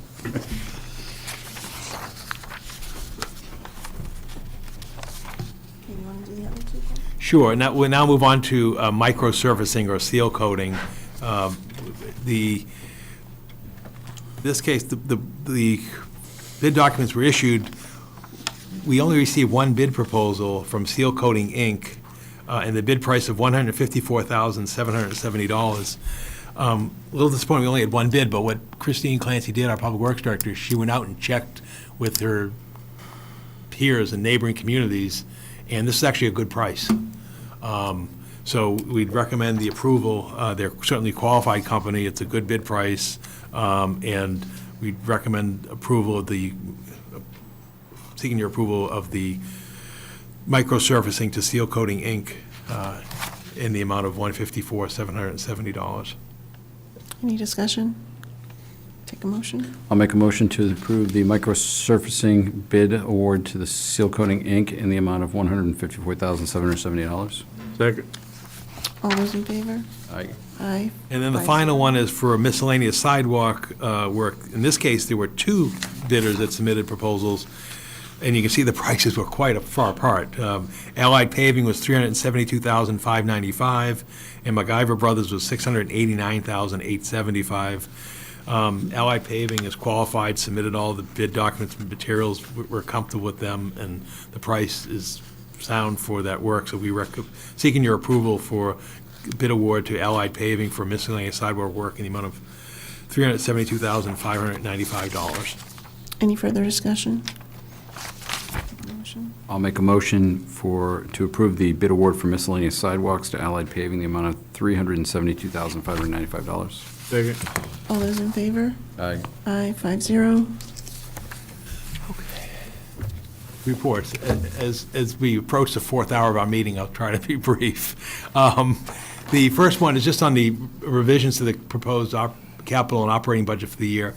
The only revision I have, and you know about it, but we'll just make it formal for the record, is since our last meeting, the Neshoba Valley Regional School District received its estimates of Chapter 70 and transportation funding under the Governor Healy's proposed FY24 state budget. Based upon those numbers, they revised the assessments, in this case revised them downward.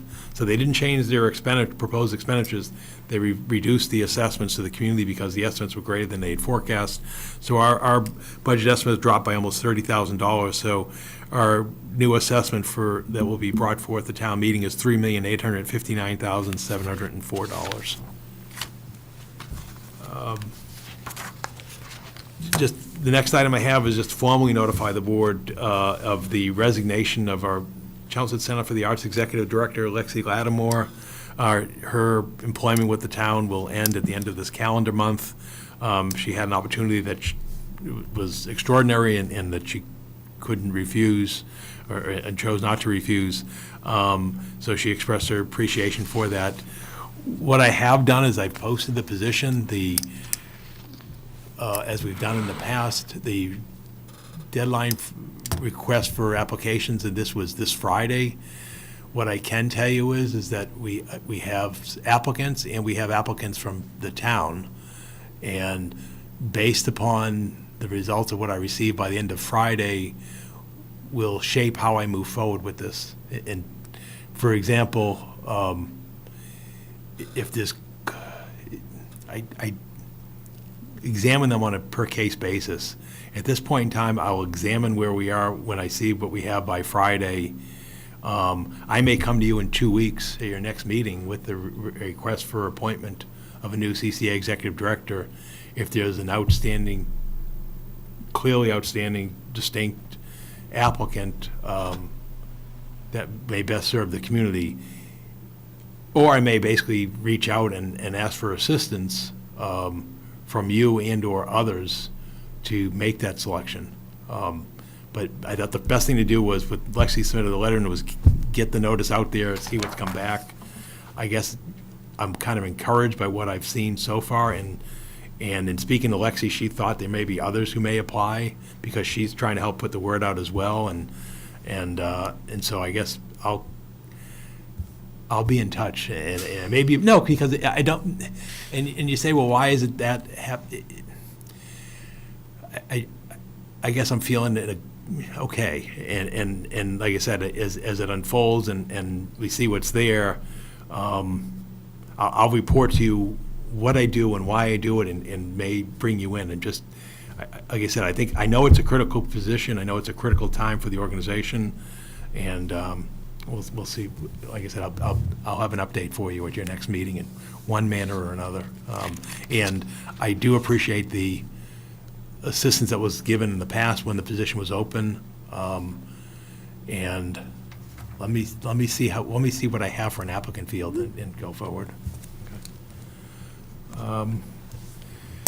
The next thing is regarding the CCA is I wanted to formally report is that Lexi was able to secure a $15,000 grant for public art for the CCA, making it public. It was a state grant program in which the grant has to be fulfilled by the end of the calendar year. They're starting to unveil the grant information process, and with Lexi departing, I've asked Lisa Maroney, our business development director, to participate in some of the early training and informational sessions that are for this grant program with Lexi as Lexi departs. And so Lisa may be my bridge until the next executive director comes on board, because this really can be an opportunity to have temporary public art in the community. What do you mean by temporary public art? Is this on display at the CCA or? Okay. And in public places. Or in the, like in the community? In the community, like on the rail trail or Okay. at public places such as, Roberts Field and so forth. It's basically a way of increasing the presence of art in the community. I see. Yeah. So wanted to note that and thank Lexi So there's no for pursuing that. specific vision of what the art is yet? No, We're but just accepted to the program, Exactly. basically? And then each now we go community- through training? Exactly, and then the outreach. It's the outreach of solicitation, of promotion in the community, and see if we can get people to express art in various forms in the community. The next item I have has to do with the closure of the Southwell Field boat ramp. This is a disappointing one. Let me tell you what brought us here. Several weeks ago, Fire Chief Gary Ryan noted that there was rebar exposed on the boat ramp at Southwell. So basically, you have these metal rods that were sticking out because the boat ramp was constructed in the late 1980s. We've known that the state was responsible for the maintenance of this, so Chief Ryan reached out to the state and Fish and Wildlife, which actually oversees this activity of state because it access to the Merrimack River. And the first thing was a document search. You know, can you show us the plans? Can you show us the agreement? You see the agreement from 1987. The first response from them was, well, the ramp wasn't installed where it was indicated in the plans from the 1980s. That I guess the original plans from the 1980s, according to the state, was it wasn't supposed to go right into the river. It was supposed to go, if you were facing the river, it was to the right, into more of the jetty and going out that way. We said, that's fine, but the thing's been there for 40 years. How can we get this? Can we just drop a concrete pad and resume the activities of the boat launch? Well, not so fast. Because it is a navigable waterway, you're now involving the Army Corps of Engineers, you're involving the state environmental regulators. So their suggestion, as noted in the letter dated February 28th, is while this is taking place, they request that the boat ramp be closed to any activity aside from canoes and kayaks, or basically boating that can be carried into the river. And then they pointed out, well, the nearest boat ramp in their letter is a half-mile away, distance-wise, on the other side of the river. And I kind of politely responded to them by email saying, well, that's really 2.5 miles away across the Rourke Bridge to do that, because they have to go through the state procurement process for design. They have to then design it, permit it, construct it. I've asked for a timetable from that 2 weeks ago, nearly after this was received, and I've not received a response on what that time would be. The other thing in discussing it with Chief Ryan and Chief Spinney is we need emergency access to the river for emergency access as well as for, you know, monitoring and patrolling of the river, because as we know, unfortunately, there have been some tragedies in the river, particularly in the Lowell area in recent summers. So rather than just dropping down concrete barriers and putting up signs, we're really going to have to put some kind of a metal gate that's solid, because if we just, I'm afraid if we just put a chain out there with a lock, we're going to show up some morning and the chain's going to be cut. And so anyway, we are going to comply with the request from the Commonwealth of Massachusetts Department of Fish and Game, fishing and boating access, and we will post signage and install some form of a gate to constrict the launching, and then what we will do is we will stay on them to, and that's why I reached out to Representative Elliott, since it's his district, and I know he has an environmental background, having worked for EPA, to see if he could help facilitate this project, and so that's where I'm at. Like I said, I received this official correspondence after our last meeting, and we'll stay on this because I know it's going to be a big inconvenience for many users of the boat launch on the river. Okay. The next item I have is February sewer flows. The data's there, you see it on the screen. The strange thing is we only had about 40% of normal rainfall in February, but the flows were still pretty strong. The one thing that jumps out at you is Technology Drive. All the other flows were down from January, which had heavier rainfall, if you may recall. It was the only above rainfall month we've had in recent months. So we're going to look at whether the calibration, everything on the Technology Drive meter. So it's either functioning properly now or it wasn't functioning properly previously, to find out if there's some anomaly there going forward. So again, if you go to the next slide, historically, the flow is in keeping. I mean, it's the flow in February of '23 is certainly greater than last year, by about 5%, but it's certainly less than by the same percentage the 2 prior years. So it's in line with February, but again, down from January because of the difference in rainfall, I believe. So, and we generally see, if you look across the data, your heaviest months could often be your winter months, January, February, March, which is your rainy season. So That's where we are with sewer flows. On the Northern Middlesex Council of Governments Technical Assistance, you remember the call for proposals? The good news is they approved 3 out of 4 of them. So they approved the providing technical assistance to the town with complying with the MBTA communities zoning requirement. They approved the town's request to update the housing production plan with the Housing Advisory Committee. And then they also approved an update of the town's open space and recreation plan.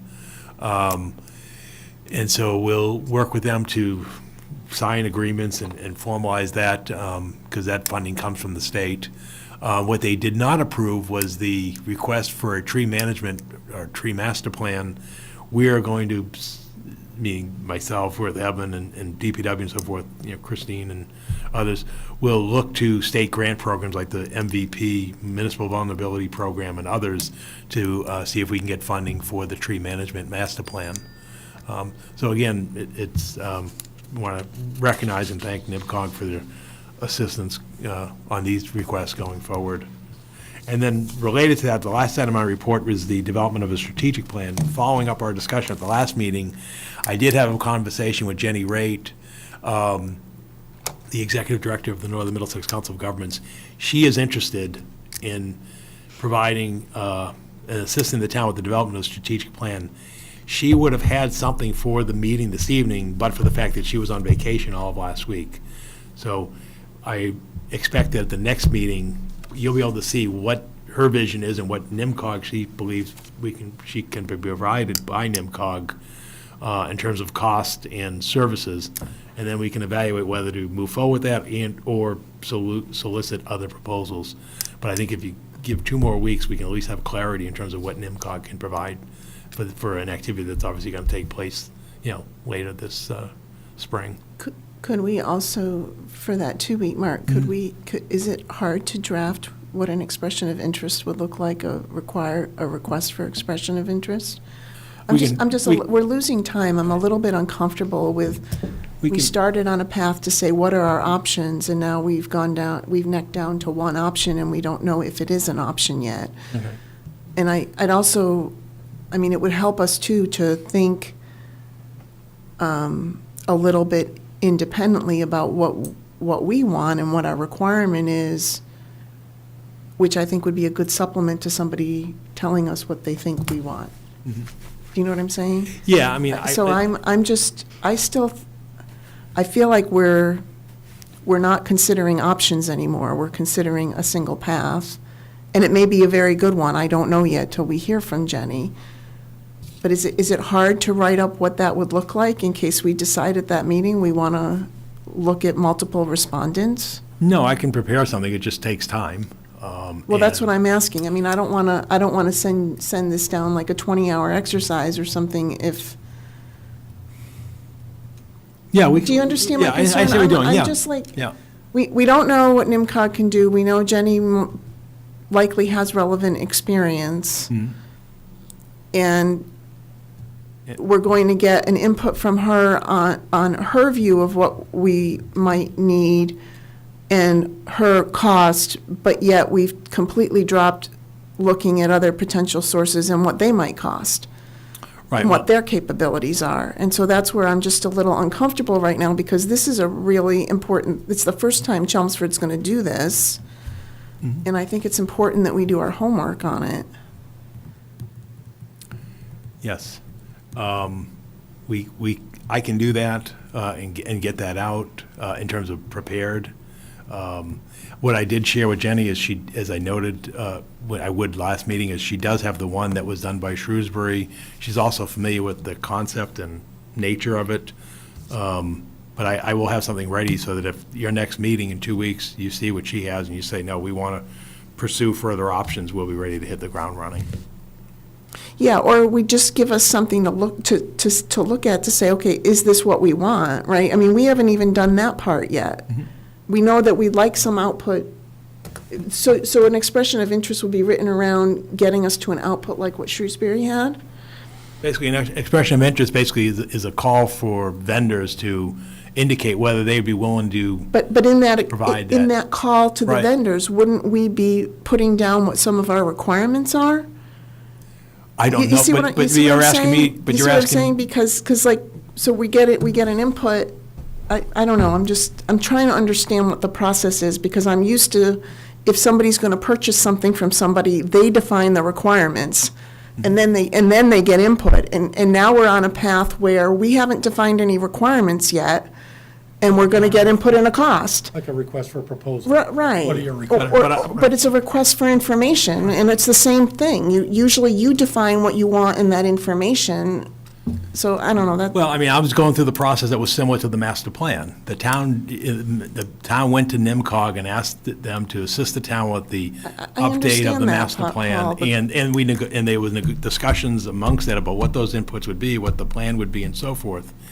I don't feel comfortable saying that I can speak on behalf of the board, what the board's looking for a strategic plan, other than what I've provided, which was, hey, look, this is what was done in Shrewsbury, this is along the lines, the feedback I got from the board was, gee, this is along what we're thinking. I then shared that with her, and she informed me that, yeah, she's familiar with the strategic planning process, would like to see that kind of service be provided by NIMCOG, and I think she would actually be the one who would facilitate, much like in the past, we had Beverly Woods facilitate planning projects for the town in the past, so I mean, I that's the don't want pathway to I was just going push this down. as Virginia. Am I, like, Right. I don't know, how do the other board members feel? I'd be willing to even just sit down with Paul between now and our next meeting and just sketch out, like, here's what we think we want in terms of, it doesn't even have to be the expression of interest yet, but something that puts on paper are some thinking based on the Shrewsbury one or based on what we want,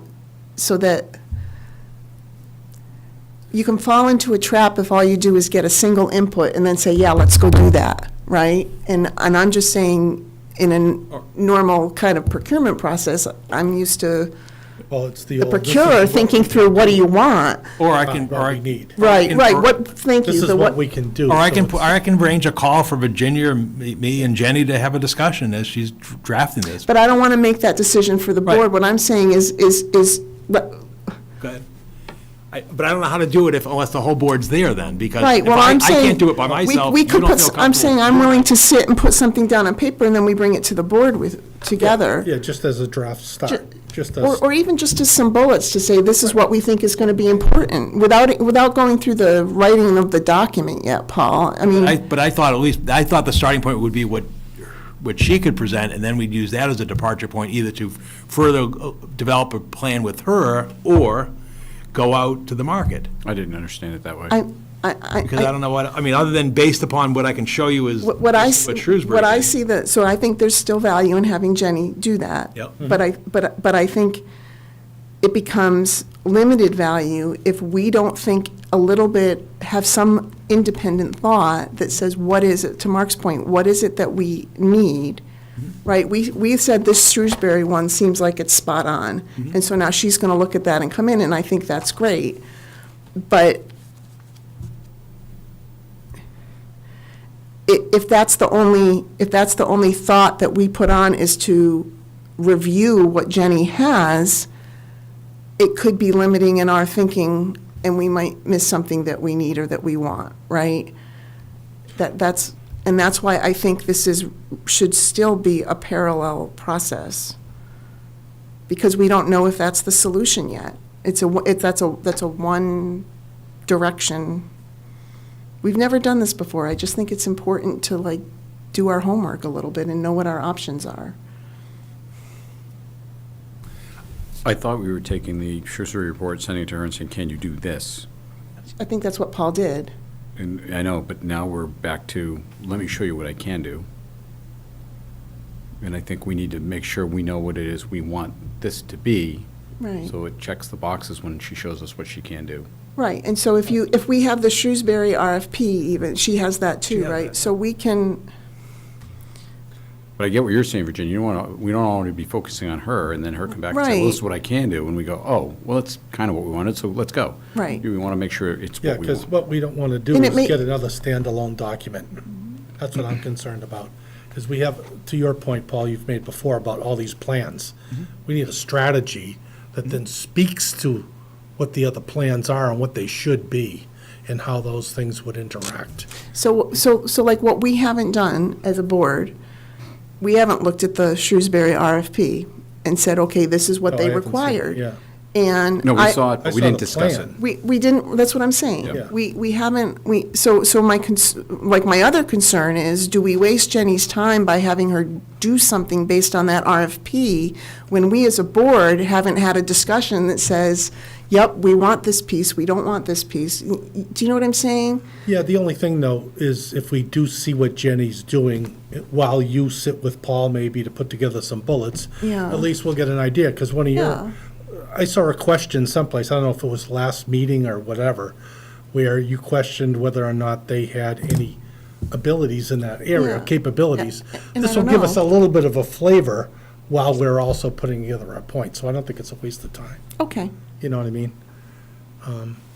But I mean, Paul, I think if you and I just sat for like an hour or something, we could just, I don't want to go write a document and spend all these hours doing that. I just think if we could bring that together with Jenny's report, then we would have something to talk, a little bit more balance in the discussion. Yeah. That's my thought. And you That's guys, you're reasonable. looking at me like I have 6 heads and I don't. No. And I'm sorry, it's not clear, but I'm happy to just sit with you and we could come up with a few bullets or something to sanity check where we're all going. Is that okay? Yeah, it's okay, I'm fine, Okay. I'm glad to do it. All right. It'll, Let's keep going. all right. Let's do that. Appointments, I have 4 appointments for your approval this evening. 3 are for the Chelmsford Center for the Arts Advisory Committee. Beth Beltone, Kelly Dunn, and Gabriel Ream. Bellany. Baloney. I'm sorry. Bellany. Bellany. Is that how you say it? Bellany. Bellany, yeah. Beth Bellany. Kelly Dunn and Gabriel Ream for the Chelmsford Center for the Arts board members for a term expiring June 30th, 2023. Any discussion? I ran into Beth over the weekend. She's very excited to apply, so.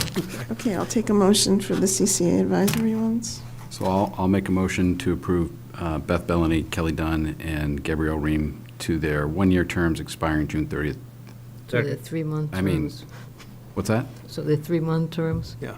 So why do they have these expiring 6/30/23? Because they're filling annual unexpired appointments. They're annual terms. appointments, Yeah, expiring 6/30/23. Is that right? Yep. Yeah. All right. Second.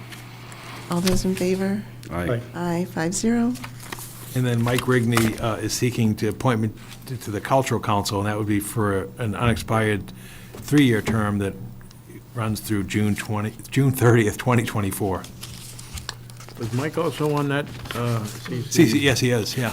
But he's now seeking to be on the Cultural Council, which is independent of the CCA. And actually a statutory committee by state, by state law, the Cultural Councils. Cool. Any discussion? I'll take a motion. I'll make a motion to approve Mike Rigney to the Cultural Council for an unexpired 3-year term ending June 30th, 2024. second? All those in favor? Aye. Aye, 5-0. Thank you. Next, we have meeting minutes. Are there any amendments to the February 27th, 2023 minutes? If not, I'll take a motion. We good? I'll make a motion to approve the regular meeting minutes of the Select Board from the February 27, 2023 meeting. Second. All those in favor? Aye. Aye, 5-0. What? He wasn't here. Oh, 4-0. Oh, I wasn't any there. abstentions? I abstain. 4 in favor, 1 abstention. I'm sorry, Mark. It's okay. You were missed. It read very well, though. The following minutes were released, January 23rd, 2023, Segment 1B, and the following minutes have been held, January 23rd, 2023, Segments 1A, 1C, and Segment 2. Next up, we have liaison reports. Mark? All set, thanks. George? Ken? Only that the town lost one of their employees in the DPW a week ago Saturday. And he was a great guy, so our condolences go to him and his 3 kids. Thank you, Ken. Pat? Just a couple ribbon cuttings since our last meeting. Druzy Rose in Central Square. They sell unique clothing. Stop by and have a look at what they have in the store. And the Crandall Group, which is also in Central Square, a new real estate endeavor in town. Okay, and I don't have any this evening. It is 9:24. Make a motion to adjourn? Second. All those in favor? Aye. Aye, 5-0.